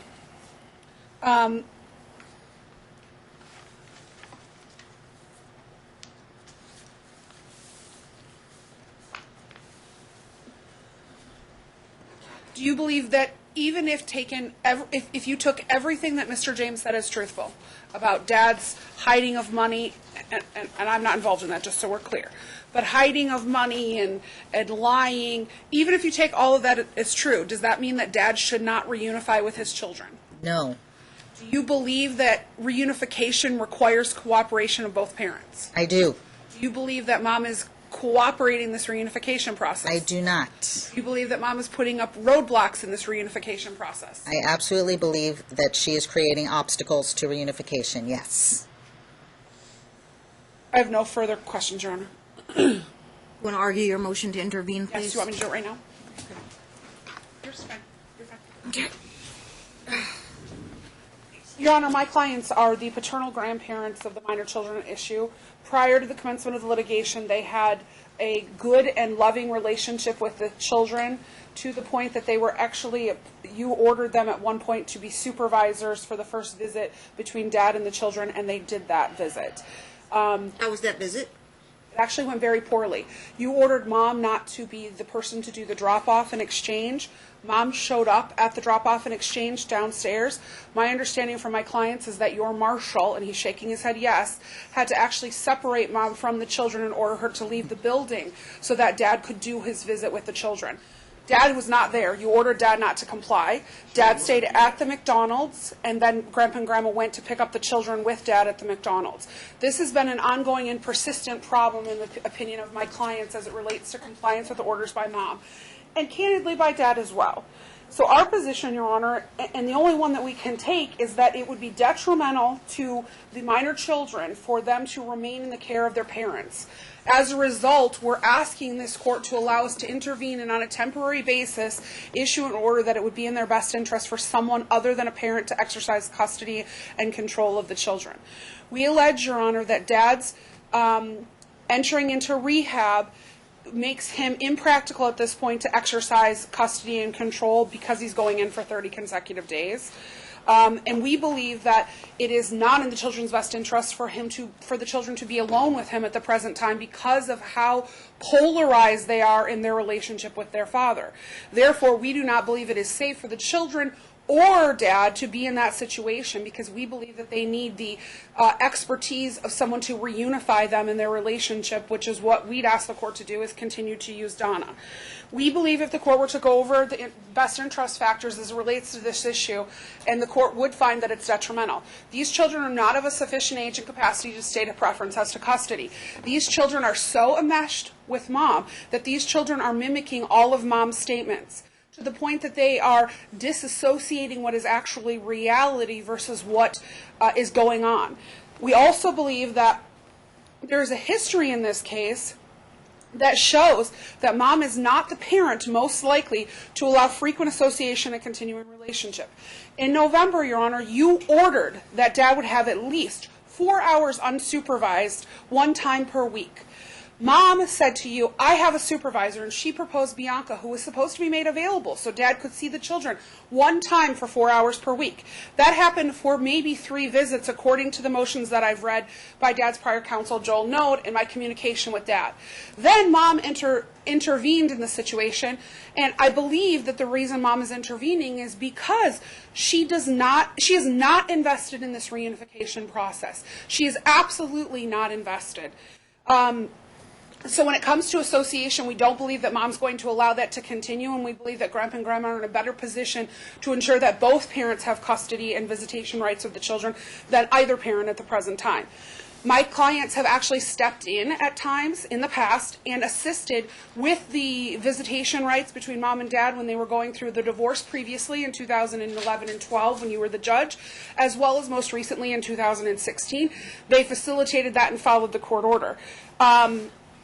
As it relates to additional best interest factors, we do not have any proof that, or I have not been provided with any proof that the court has made a finding that Dad has committed domestic violence against Mom. I don't have access to the records, but my understanding is that the records show that there was an arrest, but they were not substantiated. Therefore, I don't believe that there's any finding that he's ever committed those acts of domestic violence. I don't believe there's any factors regarding abduction. And I don't believe that Child Protective Services has come in to the point that they have indicated either parent is unfit to exercise custody. I do not have those records. My understanding is the court has them. So there's a myriad of factors that the court has to consider, and when the court goes over them, we believe that it warrants my clients exercising custody. The main concern at the present time is the mental and physical health of the parents.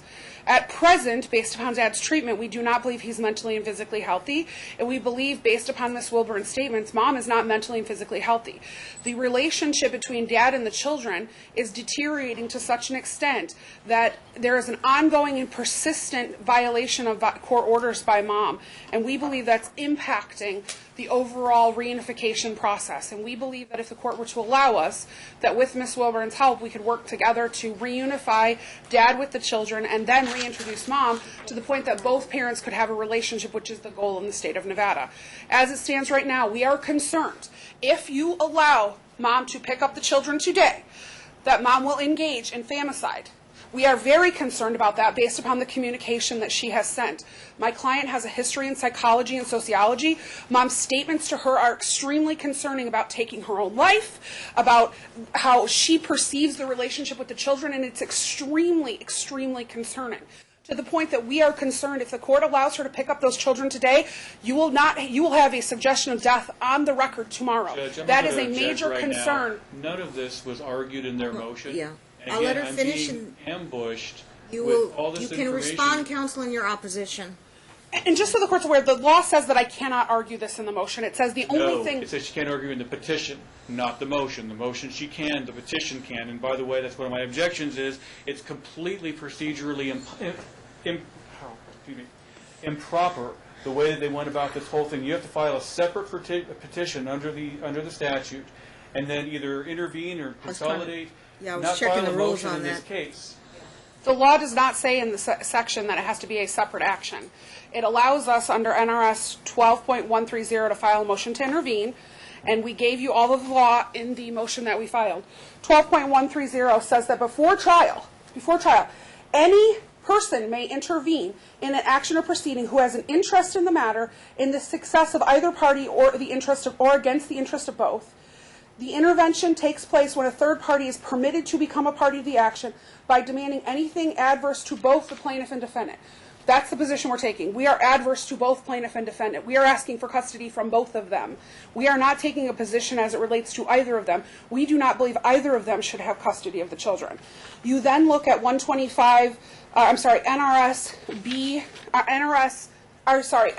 14BC. Says permissive joinder is the portion that's applicable. It says when our claims or defenses have a question in law or fact in common with the current action, we can file a motion to intervene.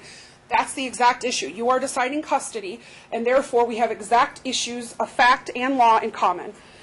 Then, as it relates to the statute, it says that the only thing we can do after the motion to intervene is provide you with a proposed... NRCP 24. Yes, NRCP 24. Oh, you Sorry. said 14. Sorry, I'm like, what are you NRCP looking 24. at? Okay. Then it says that the only thing we can do is provide you a proposed pleading that sets forth with the motion what we're alleging. We did that. We filed an exhibit with an answer that we're proposing to include, and that includes the statutory language, which is the only thing that we can allege pursuant to that, which is that parental custody would be detrimental to the minor children. We're not allowed to put any other fact in the petition or the response and motion to intervene to this court according to the law. And there is nothing that says it has to be a separate action. Very good. Opposition, Mr. James?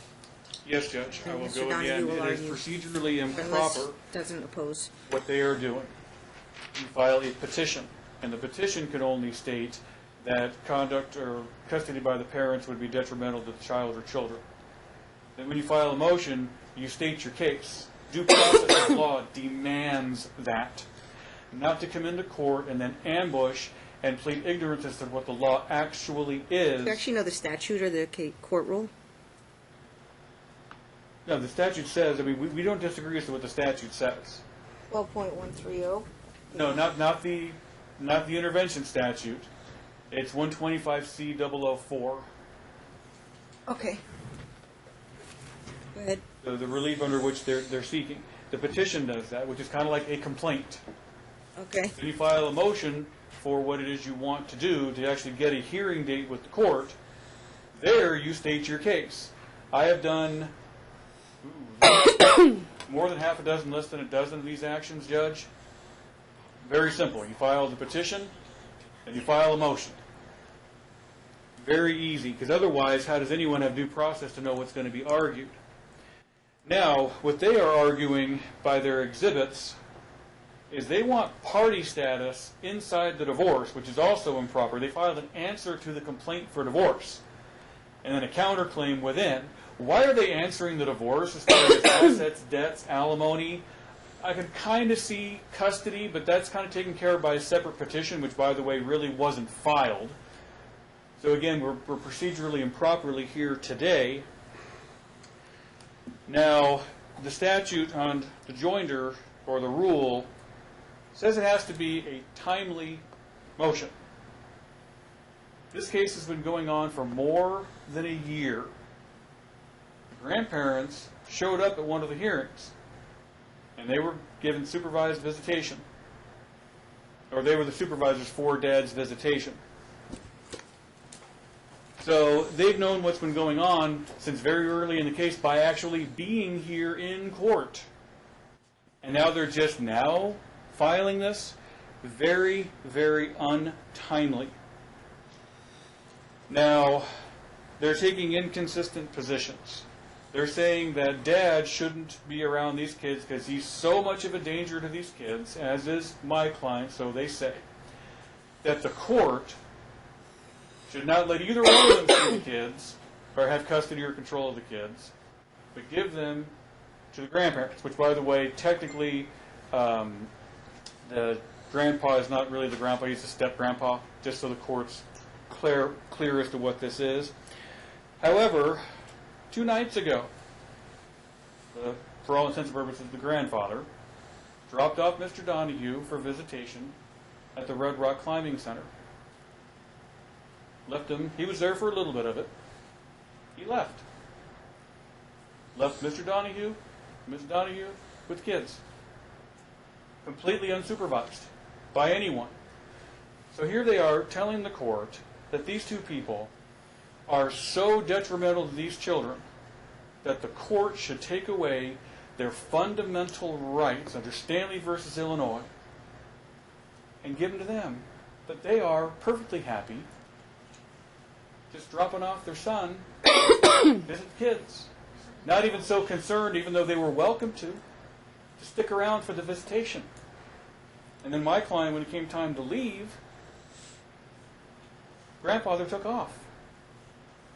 Tried to get a hold of either one of them. They couldn't. Phones were off. My client had to take Dad back to the house.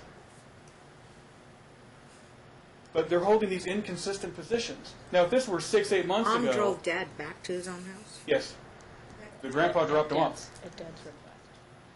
So, I don't understand this inconsistent position that they're taking. Now, if this happened 6-8 months ago, maybe it's excused. This happened 2 nights ago.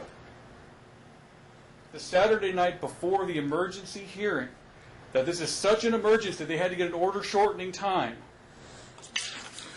So, very inconsistent.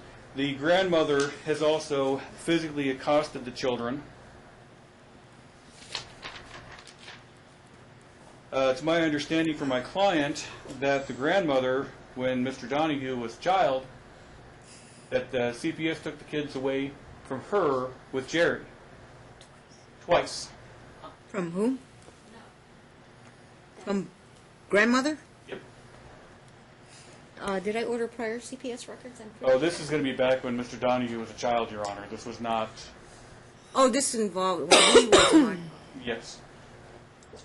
Now, should the court entertain their motion, which they should outright, the court should outright deny it today, several things need to happen. One, they need to pay for a full-blown custody evaluation. They can't prove their case otherwise. Full-blown, PhD or PsyD level, full-blown evaluation on their dime. They're asking for it, they got to pay for it. The next thing, Judge, I'm a pro bono attorney through the Legal Aid Center of Southern Nevada. I can't continue to litigate this case now on 2 different fronts. Mr. Donohue has increased the litigation costs so much in this case. Through all the games he's been playing, all the lies he's told, and all the times he keeps coming back to court, I can't afford to keep doing this, Judge. If my client were a paying client, we'd be over $25,000 into this litigation. Now I want to fight it on another front? They got to pay my attorney's fees, Judge. If they want to hire counsel and come in here, this is really one big game. Mr. Donohue's playing games. The other side's now coming in. Because now they have this convenient revelation that their son is now unfit. Really? They've known their son all this time. They've come to court in these proceedings, and now all of a sudden he's unfit? Mr. Donohue is an attorney. But yet he still had other attorneys working for him. 4 different attorneys appeared in this case on his behalf. The grandparents can afford counsel. He was even going to borrow 10 grand just to borrow 10 grand from them, but came up with the cryptocurrency money instead. But if this keeps on, Judge, they're going to get what they want. And that's my client vulnerable, because I can't continue on this case fighting it on 2 different fronts. And that's not what it's supposed to be about. So if they want to come into the case, and the court lets them, which the court should not, they got to pay for a full-blown custody evaluation, and I have to get fees out of this up front. There's only so much pro bono I can do, Judge. You're citing the Miller versus Wilfong? Yes. Oh, excuse me, my paralegal just informed me she'd ran the numbers. We're at $36,000 if she were a paying client. What's your billable rate? $375. Noted. I keep it low because I'm a sole practitioner. I don't want to Okay. boost. I should be at $400, but I don't do that just yet. Now, I want to make sure I get all my notes here, Judge. Yeah, just to sum up, it's improper how they're doing it. That being said, they're untimely because they're coming in this late in the game. We would have already had trial, but we had to continue it because of what was going on with Mr. Donohue playing his games. Set for June 27th, calendar call, August 7th. Half a day, stack 1 to start. This is not going to get done in a half day. No. And August 7th. given the nature of their claims, they're going to need a custody evaluation at a PsyD or a PhD level. Yeah. So I'm going to ask you, I'll ask you now, what's in the trust account? How much did you... Oh, I don't have that information on Roughly? person. The only thing missing from the trust is the $2,000 Your Honor award fee. So everything else is there. To the tune of how much? So I can get an idea. He cashed out approximately $38,000. Okay, 38,000 could be. Let me see if I can bring it up on my phone. Did you take the, okay, yeah, and I want to ask you if you took your 2,000 off the top already. No, that I did do. You right, okay, you got 2,000 off the top, so I'm working off the -2. And then, how much does Levy charge? 2,000. 2,000. Correct, it's 2,000. 2,000. It's $2,000 to do a full, oh, not bad, okay, so 2,000 for Levy.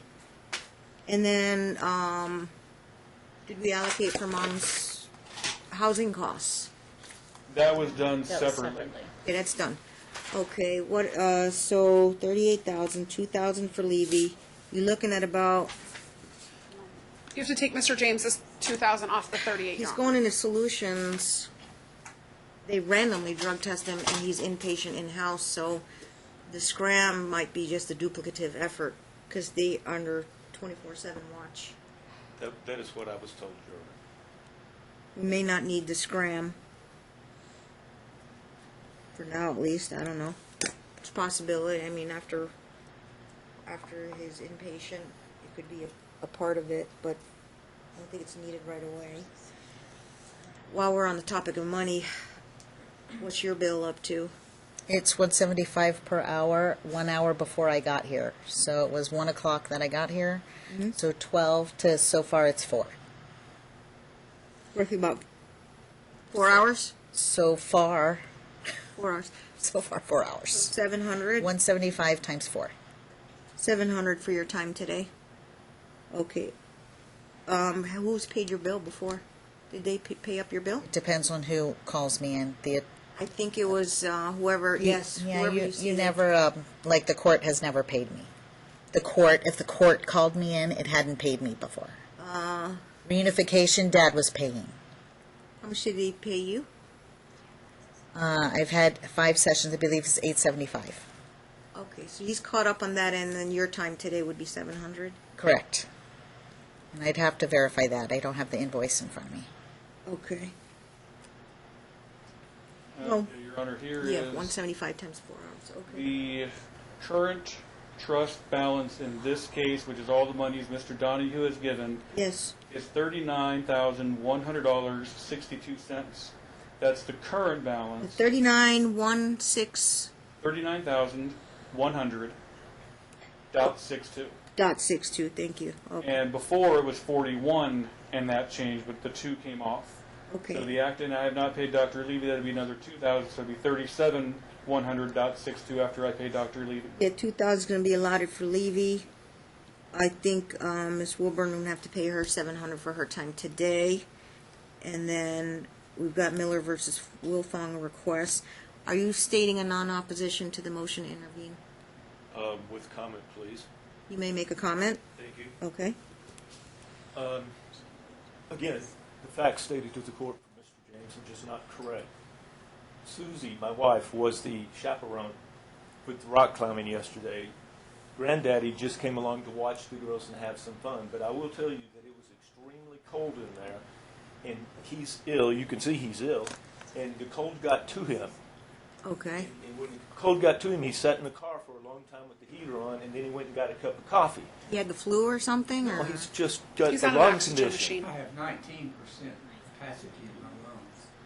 So he's on an oxygen machine. He Okay. turned it off in the hearing because it was beeping. I asked him to do that. Oh, okay. I didn't want it to mess with the... You were mentioning he was cold? I was cold, and Oh, it I was was cold in there? belaying the kids. I was belaying them, and I'm working out, and I'm cold. Okay. But he's an older gentleman, and he's got the bad condition, so he went to get a cup of coffee. But I see. because we were having fun playing, we didn't see him go, and he didn't say, I'll be back at 4, or whatever, he didn't say it.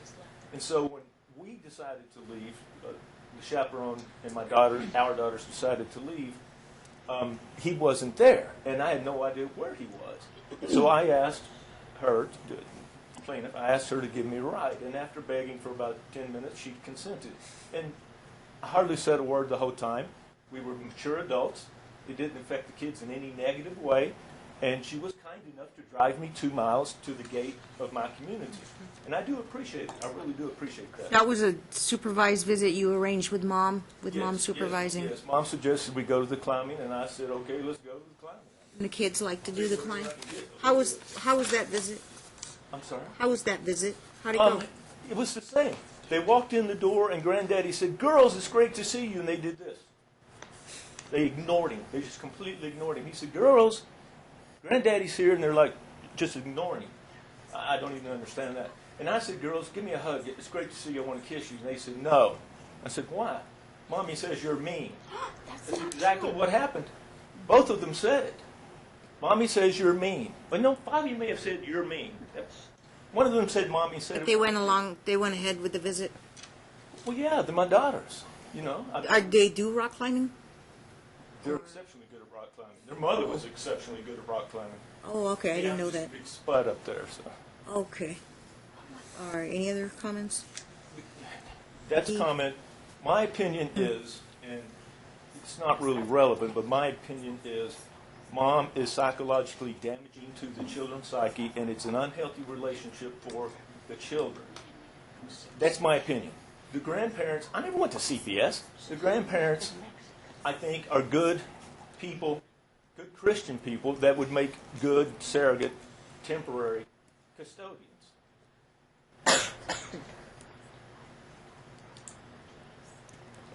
So therefore, I would not object, because the next 30 days, I I'm presume going to that be you weren't in going the to. facility. So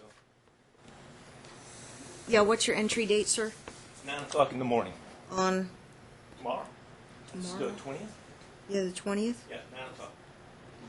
And grandparents are from out of town, but they are here in Las Vegas to stay for quite some time. I'm sorry, I can't address that. You might ask one of They're them. here for an indefinite period of time, Your Honor. If you need them to be here, they're here. Okay. Thank you. All right, Ms. Wilburn, any final comments? I would like to apply the treatment plan and address the children's psychological abuse and get them as healthy and happy as possible, as fast as Let possible. me ask you this, is, on the bias issue, Mr. James suggested that in all your cases, the dads are usually the victims or I something? don't go pick my cases. I get what's assigned to me. If there seems to be Is that more. typically what you see, though? I mean, I do have to say it seems percentage-wise that those are the cases. I have had a few where the male parent was the one who was withholding the children or influencing the children. I have had that. It does tend to be, for some reason, more female. More females tend to do that, but I don't go picking the cases, so I Right. just address Appreciate whatever's the handed to insight. me. Okay. Taking notes. Okay. Well, number one, on the bias issue, I don't see any bias. I think she's court-appointed. We don't handle, statistics come out, but I don't think it's persuasive in any regard. She's on our court-appointed list. She's got credentials, and if I see anything kind of off with the case, then I'd step in. But it's very contentious. It's very polarized. A lot of high conflict. I get that. I understand that. But I see no basis to remove her, so I will deny the motion to remove her as a reunification therapist, and she will continue. Number two, there are few and far in between reunification therapists. The only ones I know are pretty much her and Dr. Linkite. I don't know if there's more out there, but they have actively worked cases in this department as well. And what I've done in these other cases where I see this, there's really no findings today, no pronouncements, but I do have to make emergency findings that, number one, we started out with Ms. Wilburn, last year, what month did you had a report in November, so you got on board September, October, August? Looks like You guys remember when we appointed her? I believe my first session was September 19th. The first report so October, November, December, January, February, March. You've kind of been on the case since 6 months. You've made a statement in your letter that Dad's contact has been affected for almost going a year, April. So my job's to address obstacles to reunification. So you've been on the case for 6 months, and in the 6 months, you're saying that there's been a detriment or deterioration. hasn't been no improvement, and the whole point of appointing you was to try to get some improvement, and you work with whatever you got to work with. So, in terms of that, in the other kind of cases I did, I just don't say, here you go. Okay, I need to probably have you draw up a transition plan, Okay. and you've probably got those on your computers, and then make it specific for the family here, and then you will serve both. Okay, he's pro per, but he's a lawyer also. You serve these, the three. I did attach a treatment protocol to the letter that I sent Okay. last week or so. It's not my treatment protocol, it's a standard protocol. But do you remember you I do had remember. done I a do transition remember. plan in the other case? So I'm going to have you actually write a 1 or 2 page transition plan, serve it on Mr. James, Mr. Donohue. He can get a copy of it, and it's Robert's. I'm going to not make a ruling on the motion to intervene because I'm still trying to determine or not if it is absolutely necessary to have the grandparents step in.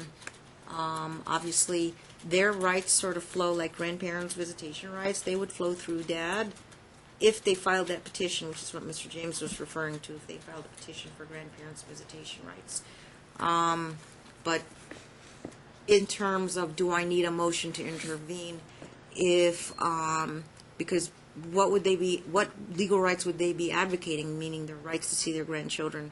We're not advocating for Or grandparent rights. the 125C custody. Correct. We're advocating for custody rights, Okay. which is what we've alleged. The motion may or may not be necessary if it's acknowledged that if they are suggesting themselves as third-party caretakers, if the court deems mom and dad would not be able to take care of the kids. Correct. So whether you have the motion in place or not, I haven't, and obviously I want to give more time for you guys to file formal written oppositions when we come back on a status check on the transition plan. But timing is everything. You're declaring emergency crises.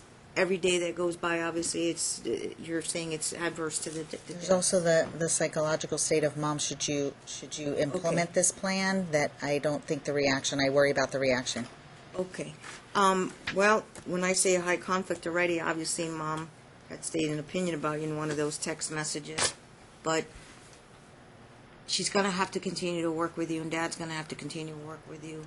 And then when you say transition plan, we haven't discussed it, but are you actually considering the paternal grandparents as temporary, short-term caretakers?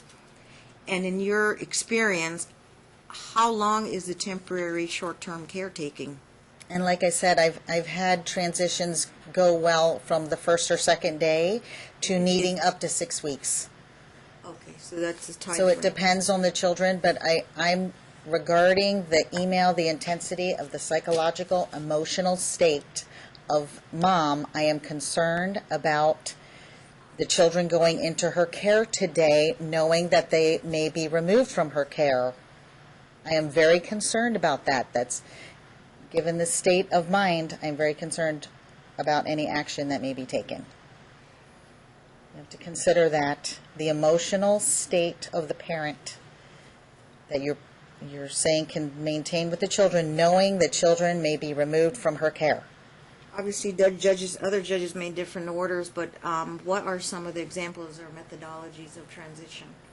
From what I've seen, I'm not a legal expert, this is what I've seen, is a temporary change in custody, and you may have more experience with this than me, when you have to transition children into protective custody based on being abused, or the parent that they're with continuing abuse, you have to put them in protective custody. They have to be protected. So that is the number one priority right now, is protected. And based on what I've seen regarding the email that came through and the intense emotional state of the parent, I am very concerned. Your Honor, I have a question. Duly noted. And May I ask? yes, How long have you had this opinion that my client is committing, as you would put it, emotional abuse? I've had this opinion based really on my first interview with her and what she stated in that interview regarding how she would talk to the kids about their dad. that she was actually quoted from her, while they were still together, she had been influencing the children to see their dad as someone to be feared, unfortunately. So your first meeting was last September, you said? That is true, that she had been influencing them since then, correct. And that you've had the opinion this has been emotional child abuse since then? No, I told her she was influencing the children. The concern for abuse is that it didn't stop, and when the non-compliance with the reunification became more evident, then the concern went higher. Which is, when did you form the opinion that this is emotional child abuse? When Mom became non-compliant with the reunification, which would have been, After your like- November letter? no, the first or second visitation, I requested the parents that Dad come in with the children, because I need to see Dad with the children. And there was no response or resistance to that, and then then I became more and more concerned. So this would be last year, November-ish? No, it was After, first supervised visitation. The This first year? or second supervised visitation you guys just ordered? I don't know when that was. November 15th. Okay.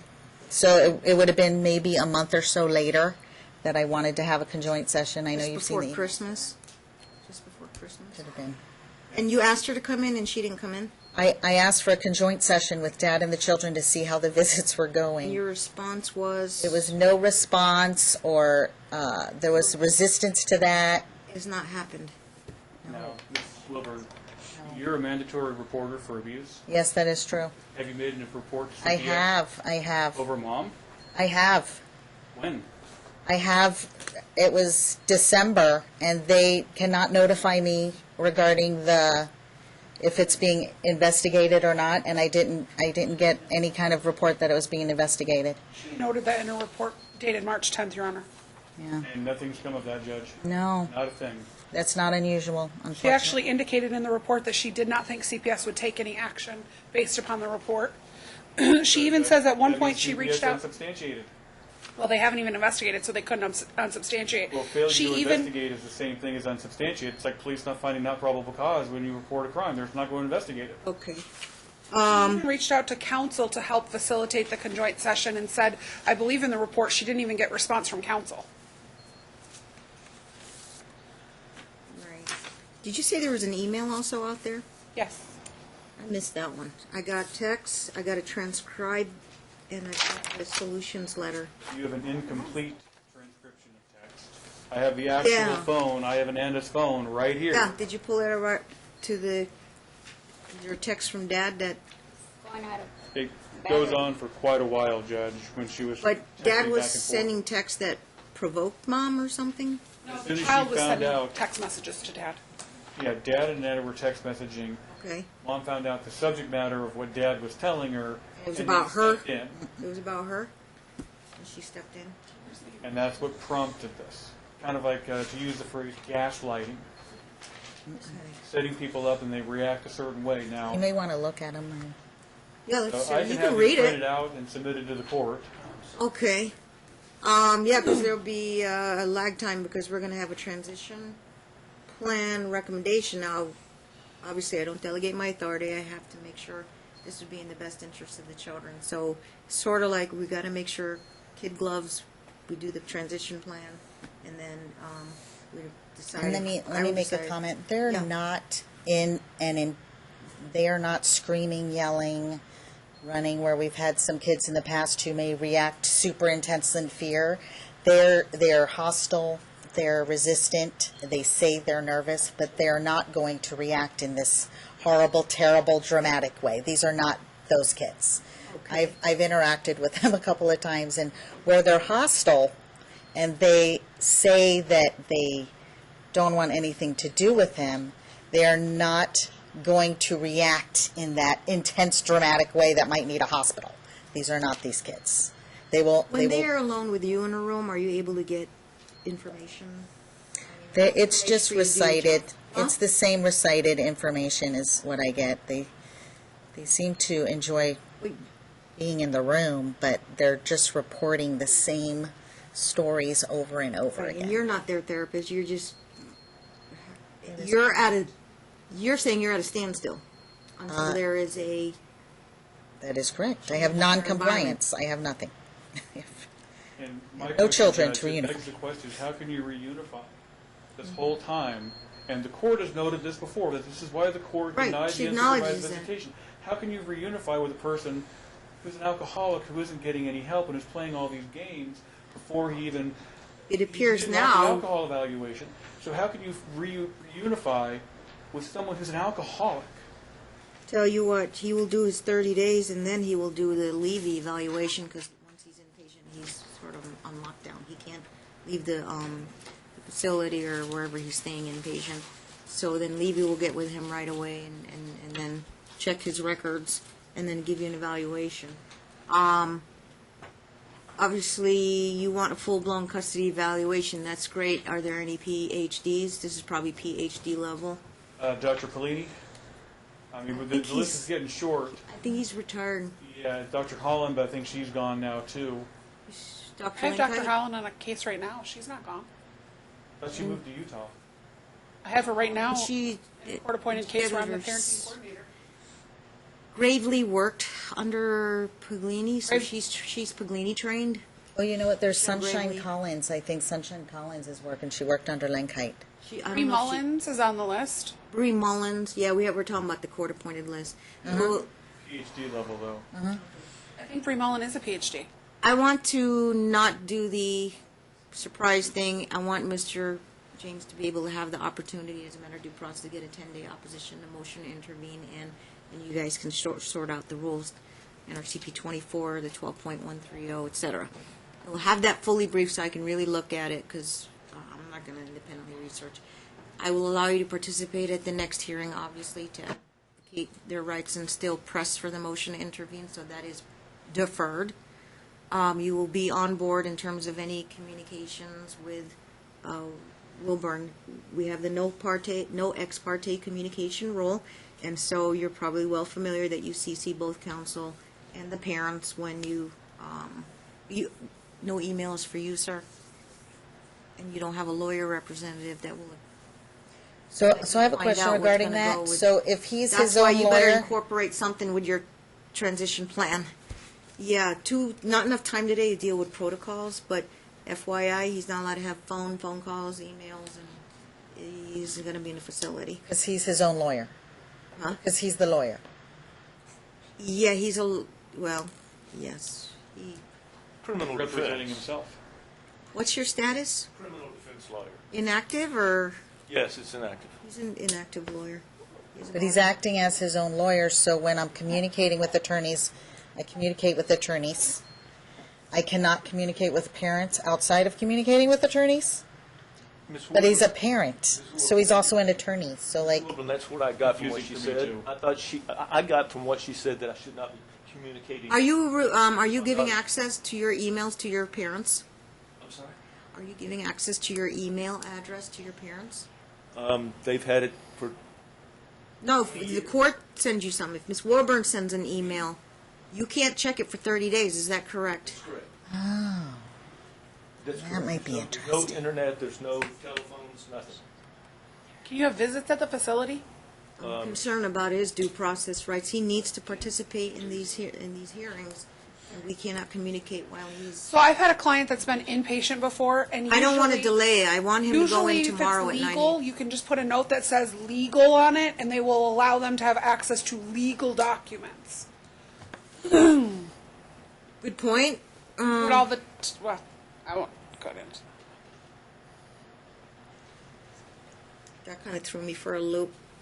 so I'm just concerned about the children right now. Is there something you need from me in order Well, for we're them to all be trying to put our protected brains right together. now? I don't have all the easy answers. Look, I've been doing this many years, but every case is different. Not like the other case that you handled, and Is there a way to place them in protective custody with somebody to care for them until the parent gets treatment and that parent gets CPS treatment? has not even opened up a case to have CPS. pulled the children. They've been reported. They didn't open up a case. I understand their role as well. My initial thought was to have a transition plan, like in the other case I did. We came back in like a week or two on that one, and then we discussed the transition plan, if I approved every protocol, and then issued a direct order on that, and then the kids would be, it's basically, I mean, yeah, they would be a change of their where they're going to physically stay. It doesn't mean it's a change of custody, it's a temporary emergency measure.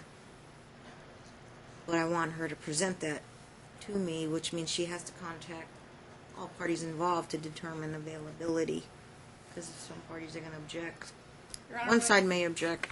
One possibility is you go to the house of the custodial parent, and then you actually pick up the kids from the house. Who's caring for the children right now?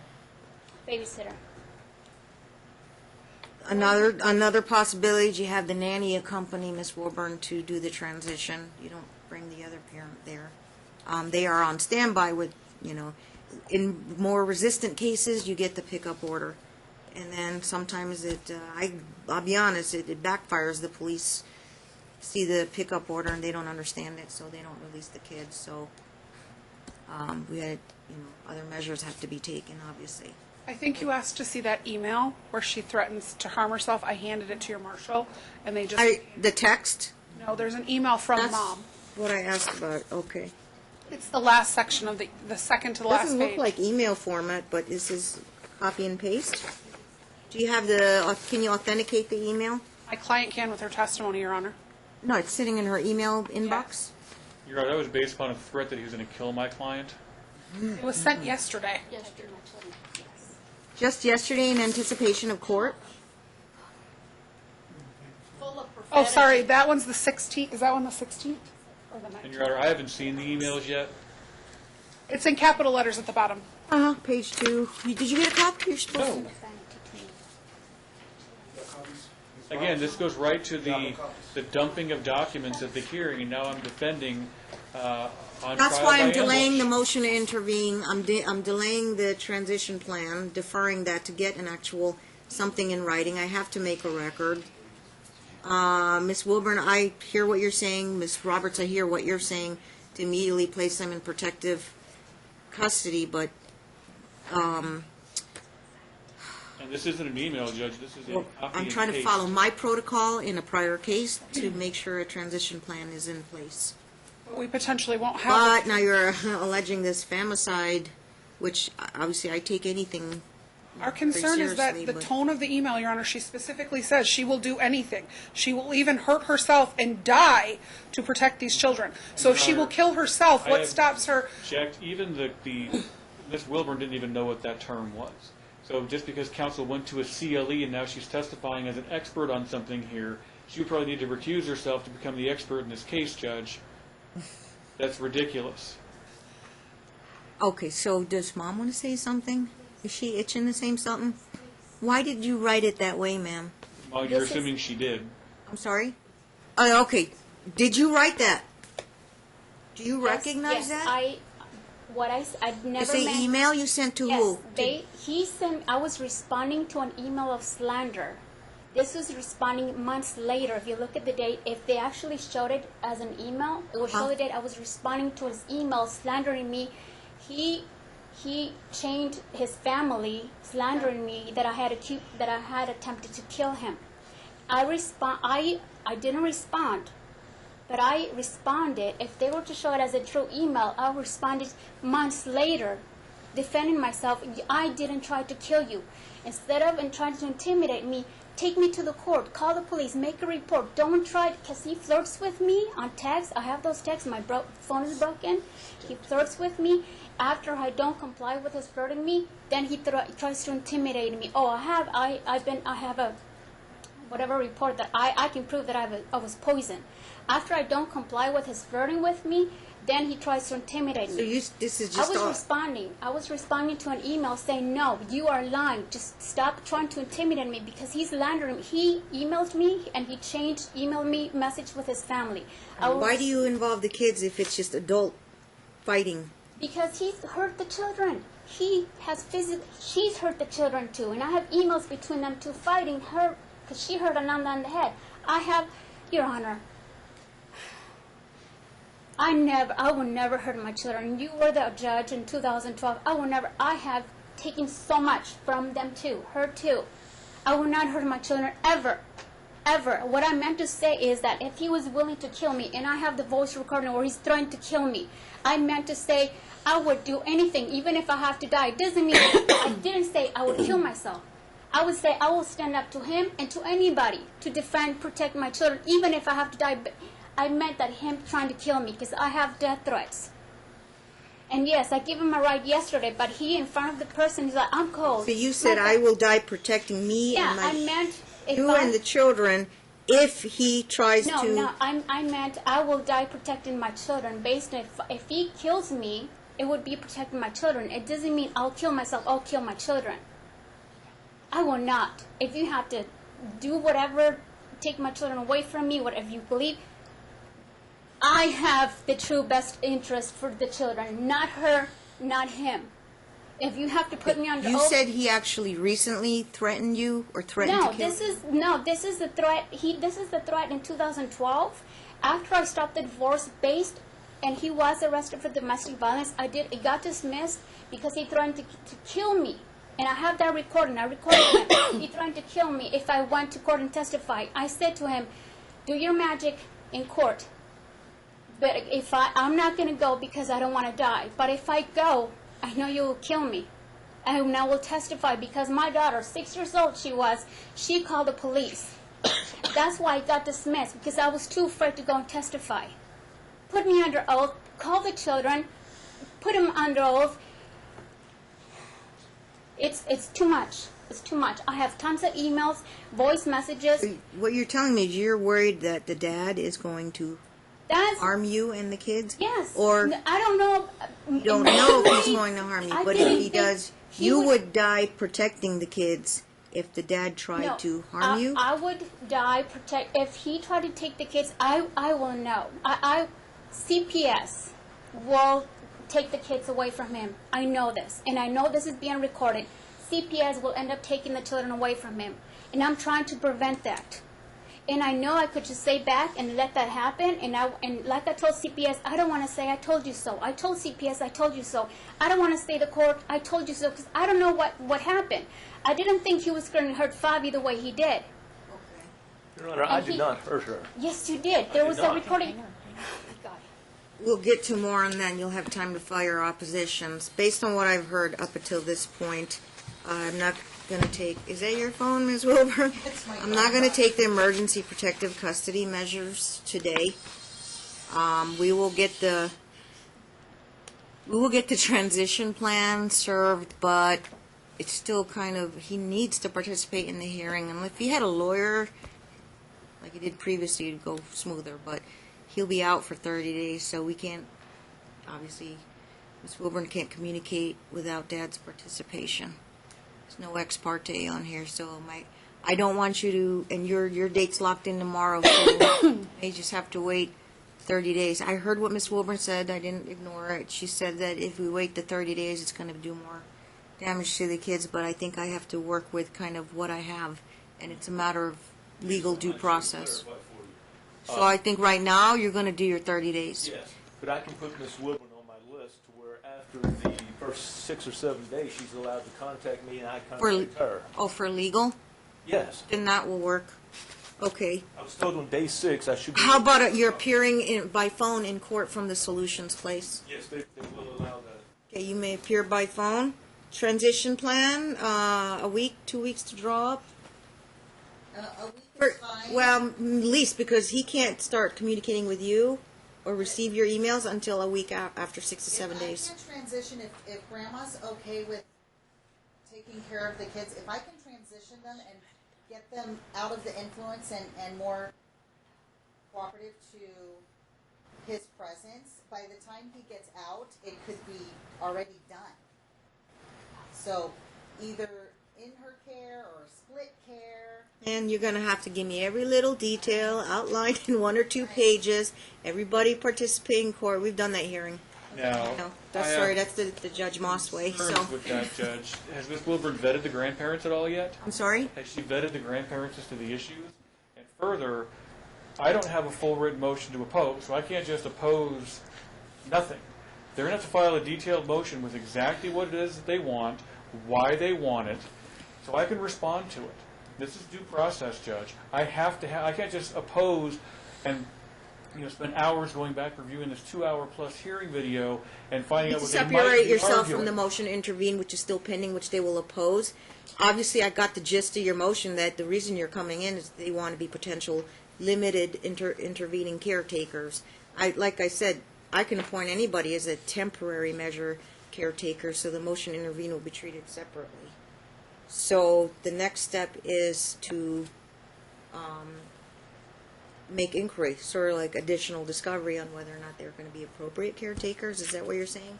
Well, they addressed a whole bunch of things in court and did Right. hearing by ambush today. They need to put this in writing.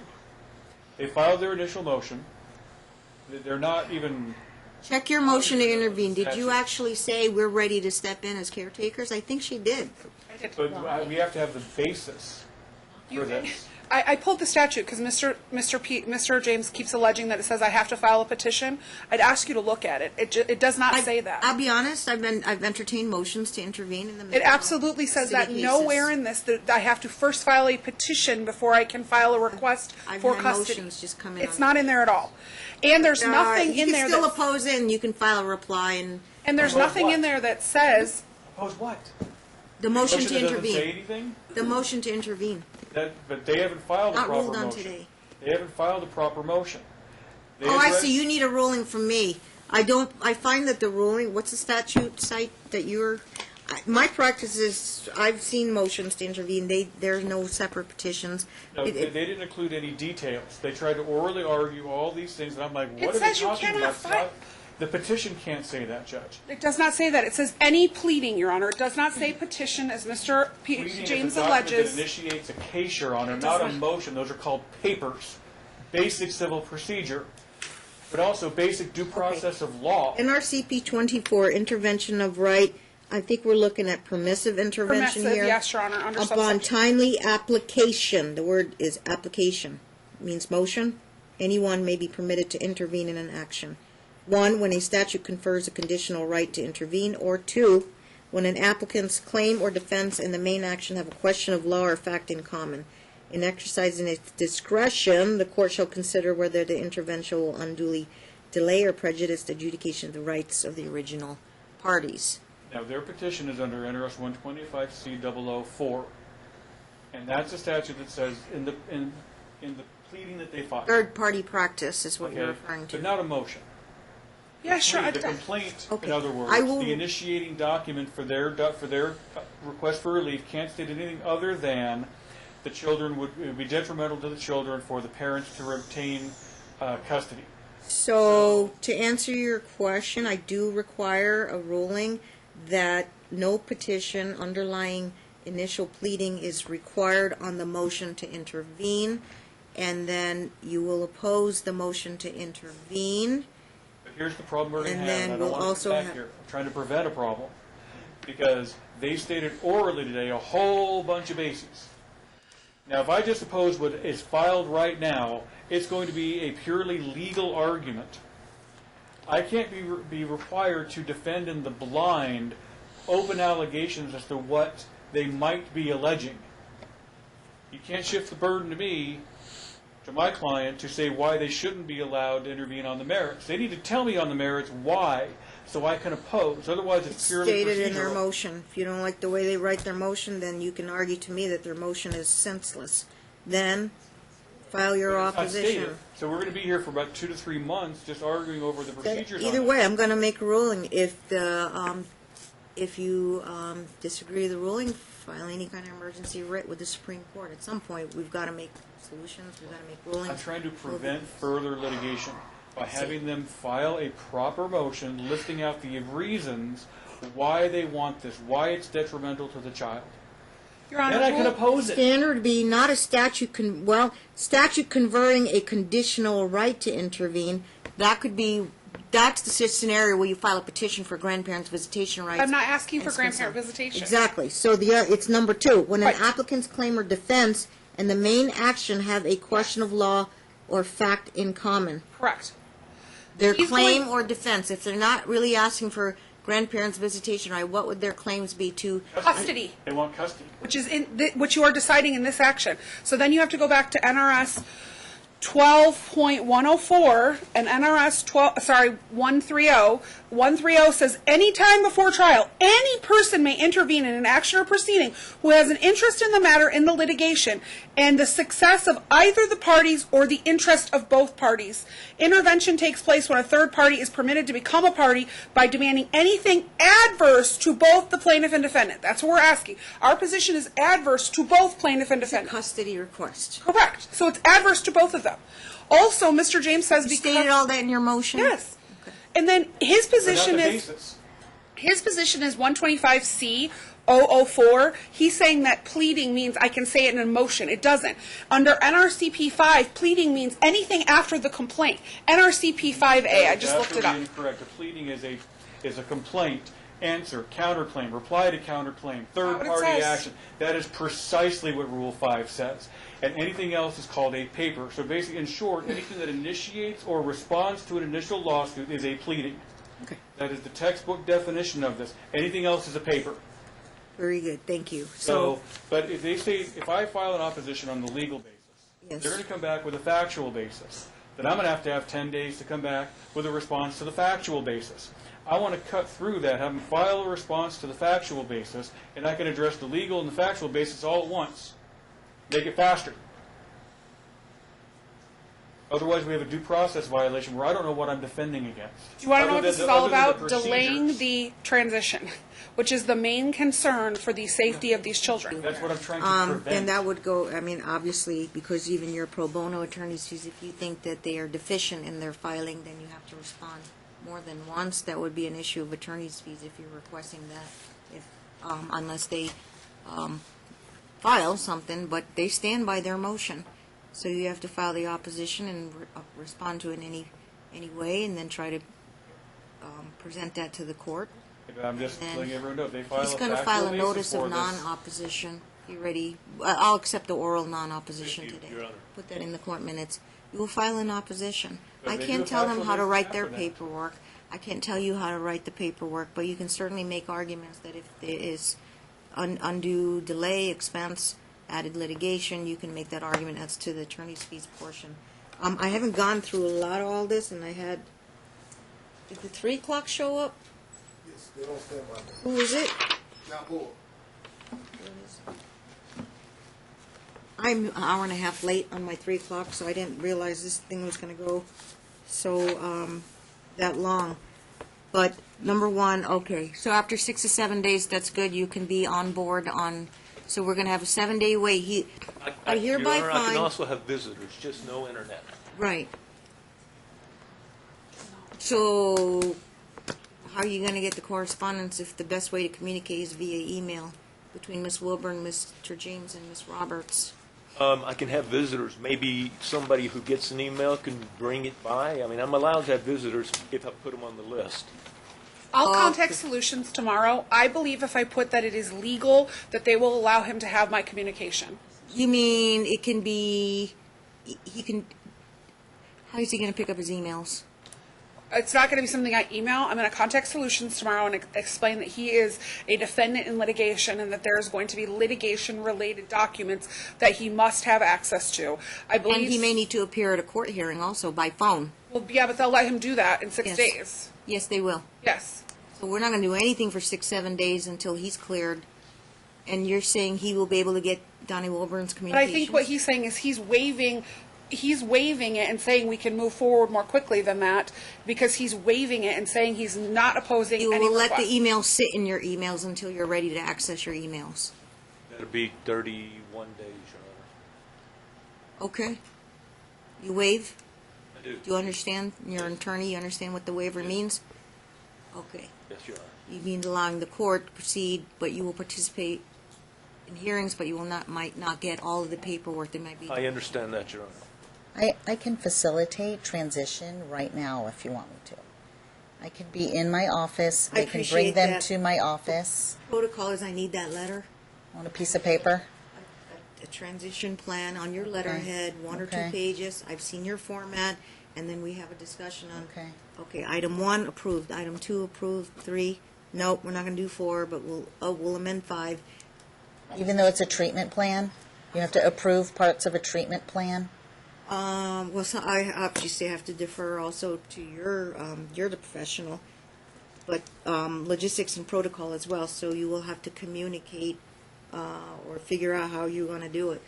The other case, obviously it was a pickup from mom's house and you had the nanny accompany you, so I don't know how you're going to suggest it to the court. So That what's way the you'll have to be soonest? in a contact if you do that. What's the soonest you can have it from me? The soonest? Oh, hearing? No, the soonest I can give you a treatment plan and it can be applied. What's the soonest I that, have to be at a hearing, okay. so I can't have the hearing until after 6-7 days. He's waiving that, so says he doesn't need to be present. Let's see, He's waiving it, correct? I am. he's waiving his appearance. Yes. Due process, then the mother and the attorney have to look at your transition plan and have a right to argue it before me in court. Even though it's a treatment plan. Yes. That's a thing that, Transition plan and Is with a an accompanying treatment. treatment plan. Well, transition is the logistics, the protocol Okay. of where the kids are going to live, and I still haven't decided if I'm going to leave them there or we're going to transition, but I need a Okay. transition protocol plan. okay, the Okay. actual transition process. Correct. Okay. There was one good thing that Mr. James brought up, though, is it appears to me that you would want to consider the grandparents and have you run. They're available and you guys used them as supervisors. So he said, are they vetted? The court. Vetted, background check, Right. or they have health conditions that prevent them from caring for children of that age. They're able to drive, pick up, drop off from school, handle the daily routines. So if the court already approved them as supervisors for visits, does that kind of vet them already or no? No, that was over objection. That was when they, again, hearing by ambush at that hearing. I believe they weren't supervisors, they were to just help them get the kids to dad. They chaperoned the. They were supervisors. I duly noted. And I haven't had much experience with them, so if they have maybe a historical, they retired, give me a 1-page where they're at, what's their availability, are they retired, do they work, Maybe some of that in the motion? Where the what kid's it would gonna be where would the kids stay? Are they in dad's house? What was their bedrooms going to be set up? Are you going to change schools? Normally I wouldn't expect that. I don't pull kids out of school. And who's going to get them to and from school? What happens in an emergency? If a kid gets hurt, how you going to... I need a protocol. You suggest to me, if I approve it, I approve it. If I deny it, then things remain status quo. But I haven't decided. But I want it in writing from Ms. Wilburn. Okay, so you waive appearance and we can get back. Yes, Your Honor.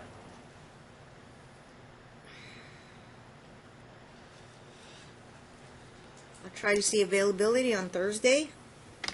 You can have a transition plan in 24 hours to Mr. James and Ms. Roberts, and send it to Mr. Donohue's email, but he won't be picking up his emails. And then the grandparents, Ms. Roberts, Mr. James, Mom, and the paralegal will be here. And then we'll make further rulings on that. I have another lot If we're going to consider less. the grandparents, I'm going to need more time. I can't get an opposition out before Thursday. For the motion to intervene? Yeah. Oh, that can wait. She's saying she can give emergency custody to They don't need intervention to be a caretaker on an emergency basis. I haven't decided if Transition them over. they don't have to be a party, they could just be a court-appointed caretaker. The If I treatment approve can it. be 1 week to 6 weeks. It doesn't, I don't know how It could long be it would one day, take. could be 2 days. You've had case situations, I'm sure, when Yeah. you testified in court, that in 2 days it was fine. Okay. Can I ask that they No, we have, wouldn't- yeah. If can I ask that while we're going through this so that the children build contact with, that they have contact with them, like through phone, or that they can have their, At the longest, 6 weeks. At the shortest, 1 or 2 days. no, I mean like right now. Like the grandparents need to communicate a little bit with the girls. It would help them transition If they can have That has that to be delineated in your protocol call. You even feel it's before manda- like right now? No? They can't have contact right now? Here's the thing, then, if I put him with the contact, what if it goes sour? Then I would need to know that, so that would be important. And we That need would to be know helpful that, and to then me. you would probably say something different to me. No, I would need to assess that, I guess, but okay. However you want to do it. I can get you a treatment plan in a day, by tomorrow, absolutely. Absolutely. Absolutely. And then we can discuss it on Thursday. I'm sorry, Counsel, are you available on Thursday morning? I'm available till 9:30. Did I set something this Thursday? Who's my turn? 10:30. I've got a 10 o'clock hearing that's I can't hear. going to take an hour plus. At 10? At 10, it will take a full hour. Oh, I'll get you in like 9:15. Oh, the transition plan? No, it's not going to be long as this. No, I have a 10 o'clock in another department. Yeah, I have a 10:30 in Department S, so I have to be down to the RJC by We got to start at 9 sharp. Get you out of here in an hour. Are you stay downtown? I have to Department S. I have to be Department S by 10:30. I'll ask Oh. him to trail it. He will. I'm here at 10. You got. I'm here. Not this department, but Yeah. this building. I've got a trial at 9:30. So we'll work this out. That's the way. 9. Everybody come here at 9 o'clock sharp on Thursday. 30-minute hearing. I have to Miss call it Wilburn's 30. coming to that hearing. What's your other Again. department, Counsel, so my marshal knows? I'm in Department T at 10 o'clock. Lisa Brown? Okay. Duly noted. We won't keep you. We won't keep you. It's just, let's take a look at the plan, give you guys each about 3 to 5 minutes of comments, questions, and then I make a decision. Thursday, 9 a.m. Yes. Okay. Mom, I will ask you, sounds silly, but I will ask you on the record, you are not going to harm yourself or harm the children. No, I'm not. Of course not. Of course not. I love them. I will not.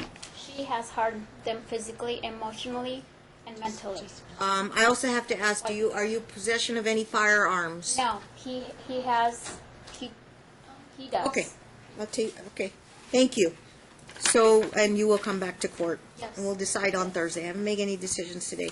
Things also on the table I need to deal with. And one, I'll acknowledge Dr. Borquist is your therapist for you individually. 2, looks like Levy can wait.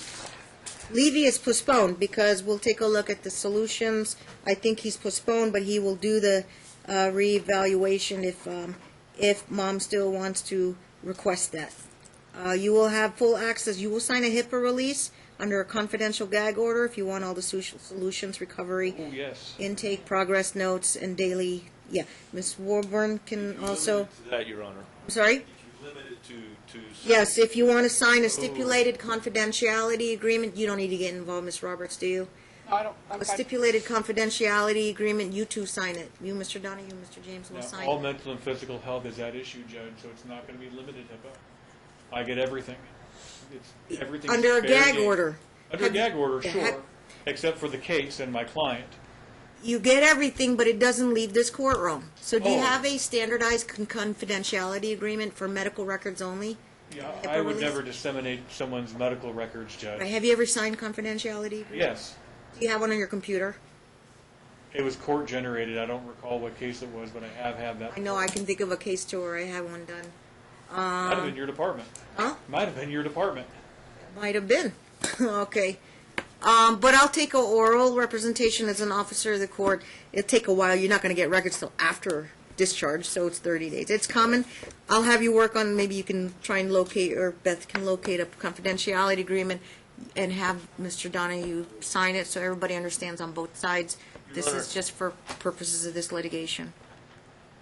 I'm not being disrespectful, Yes. but you're creating an appellate issue by ordering me to sign a complete and total HIPAA. It's just, it's required by It's not a rule. blanket HIPAA, it's just a HIPAA for solutions. Oh, well, that's That- great. I fine. got no He problem offered with to do that. Oh. Mr. James said he wanted a blanket one. That was the issue. Oh, okay. No, I was talking about I am entitled to solutions. that under Rule 16.2 anyway. They shall sign it upon demand. Yes, but Any not release I blanket. need. We're talking about solutions. Solutions recovery. At present, Records. yes, but 16.2, especially because mental and physical health of the parents is a direct issue. What in every other custody act. providers has he seen? Yes. A chiropractor. And, I don't know, Judge. He hasn't provided me much information in discovery. I've come kind of Right, raising it's- on that it's- because it's playing games personal with that information. Have too. you answered all discovery? Have you been served? He has not answered all discovery. All the discovery. Have you gotten the discovery? And I've received nothing from the other side. I will give you Gone the through solutions. counsel. Confidentiality agreement is for solutions in the HIPAA. I will direct you, just to speed things up, to list all your healthcare providers. How far back you want to go? 2 years? Fair enough, since just before the separation. January 20, would it be 16 forward?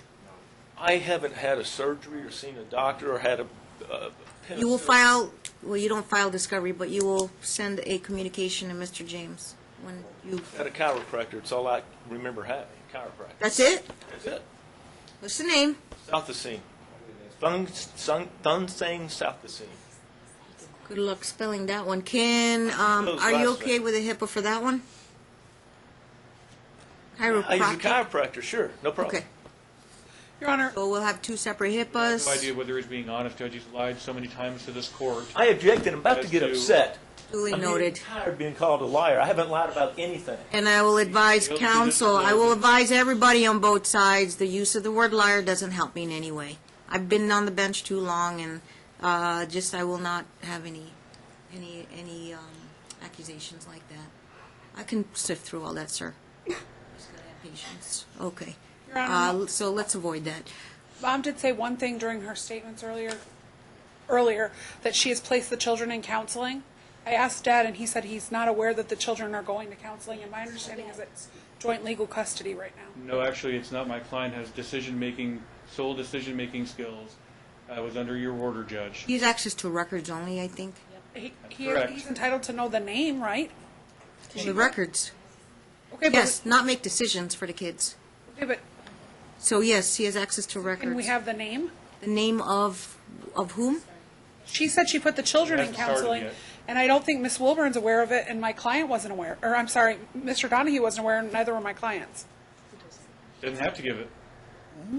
She has sole decision under the court right now. But it hasn't even started yet. But it's a due process. It's a matter you have to give the name. They can't harass that person, but you have to disclose. I made a decision We'll to use provide a the counselor name. for the kids. You got to give the name and the address, and he would have access to records, but he can't go in there and pull appointments, make appointments, Shouldn't or Donna, make approvals for any of the care. should Miss Wilburn have communication with the therapist? Do you have the name, ma'am? No, I emailed the. You don't know the name? You signed them up. You don't know the name. We can provide it. Yeah. We can provide it. Yes, to the emails, Ms. Roberts, Mr. Donohue, and Ms. Wilburn. I would need a release to be able to communicate with the counselor, her individual, That's and the coming down children. the road, possibly. How many sessions have they attended? Have they started? Not yet. Very Your Honor.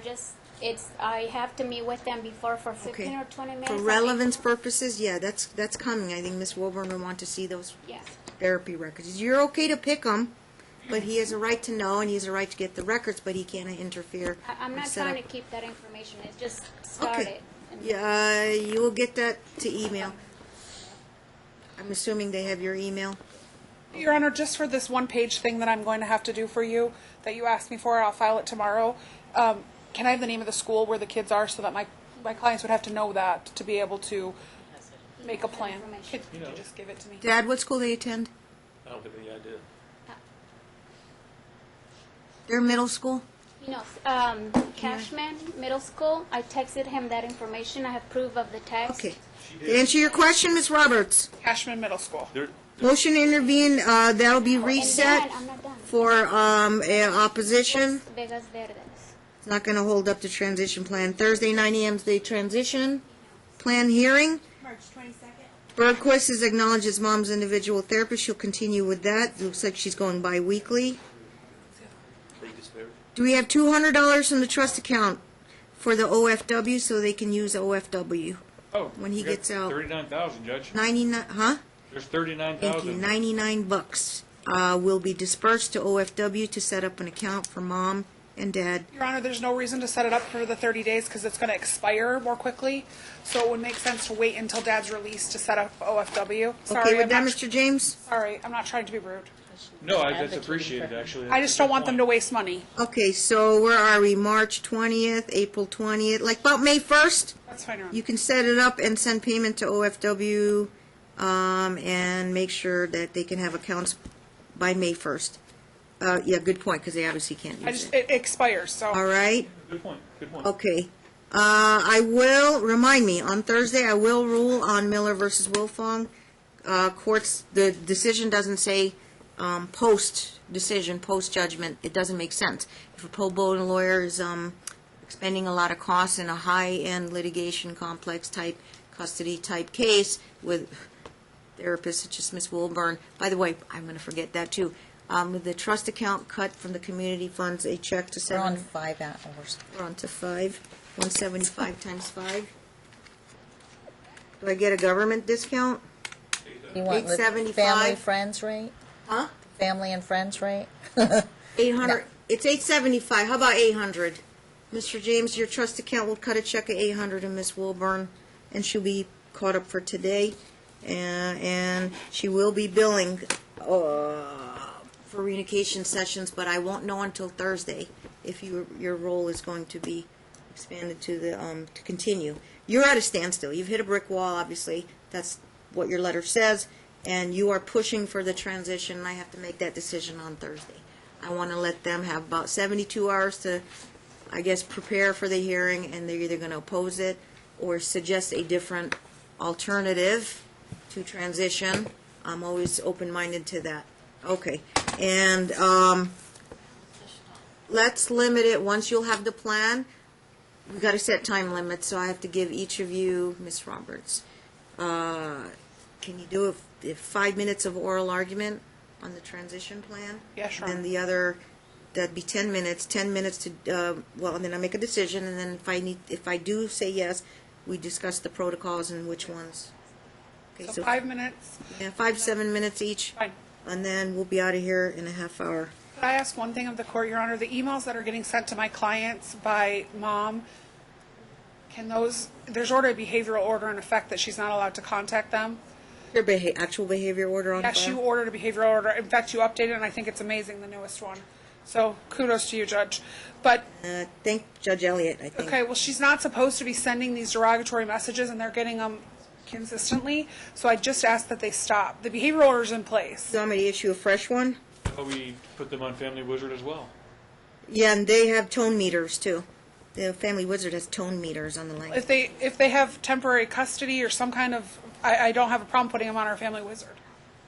But I just, the emails need to There's a lot of stop. accusations going back and forth today. I just remind everybody about the behavior order. It's still valid, and in fact, there was an amended one filed, and it's just an admonishment.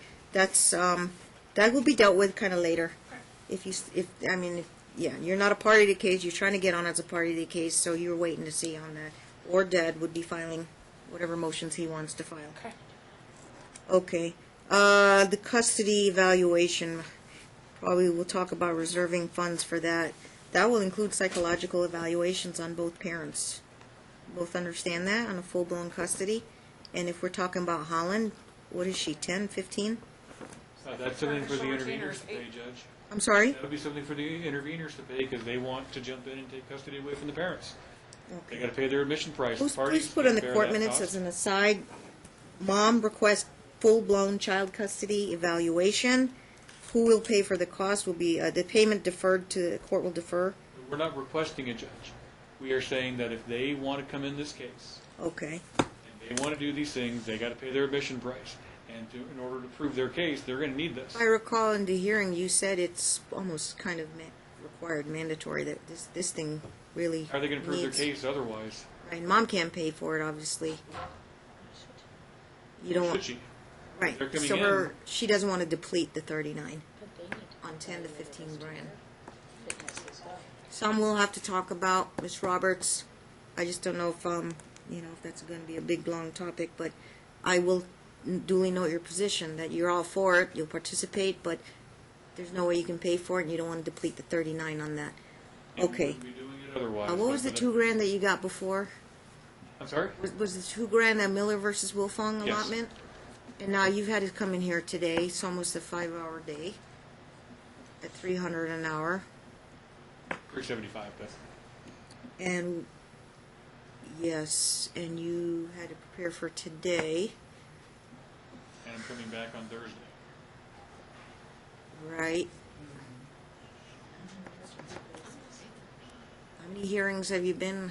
If I There's recall. been 7, I think, 8 Okay, hearings in this case, yeah. and I'm, Would have billed 25, I gave you 10, less than 10%, $2,000.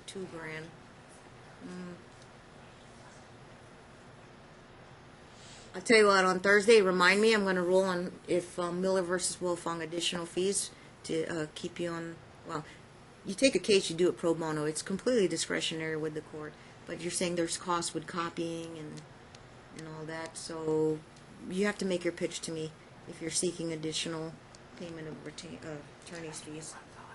Okay. So there's be a Miller versus Wilfong request, and Mr. James will outline, you'll have like 60 seconds to tell me, make your pitch on that. Your Honor, can you, Okay. since, Yeesh. sorry, Yeah. since Mr. Donohue can't be present in court on Thursday, can you wait on Wait. I understand, but can you wait on the Miller v. Wilfong till the next hearing after that? my request is against the interveners. What? That's- If they're going to increase the cost of litigation in this case, they're going to pay my attorney's Two fees. sources, well, yeah, there's two. Okay, then, Things. then in order to do One that, is the he'd trust need to- account monies he's holding, the 39, either court will disperse from there, or he's asking, and it will depend on the outcome as prevailing party on the motion to intervene. Yes. Okay. Okay. Yeah, it's a 7.60-18010 argument on the motion to intervene. As a sanction if we don't prevail. Correct, I understand that. Well, position you're taking, grounded, well-reasoned, or frivolous? And also litigation costs under Chapter 126. They're asking for custody, and they're going to increase my costs and force my client into a position where she has no attorney, which I believe is what they're asking for. There is actually an attorney's fees statute on 126. Great, if he complies with the rules, you can consider it, but if I he don't know if it doesn't, you can't applies to even consider it. grandparents trying to intervene, but, my little cheat sheet here. 126 well, that's paternity, 126.171, that's paternity cases. There's nothing in Unmarried. the statute under 125C that addresses that issue, I don't believe. I'm pretty sure that's the only reference on 126. Yeah, there's 125.040 for divorces, 141 for offers of judgment, 125B.140 for child support. There's more than that. There's one under 125C. It's one of the last statutes in there. It might have been. If you relocate outside the jurisdiction without permission of the court. I think that's all I have on my tickler list today, and we'll get going on Thursday. And I'll assure you, you'll get to your 10 and your 10:30 hearings. Thank you, Your Honor. Very good notes, Erica. Thank you so much. And I'll just leave my stuff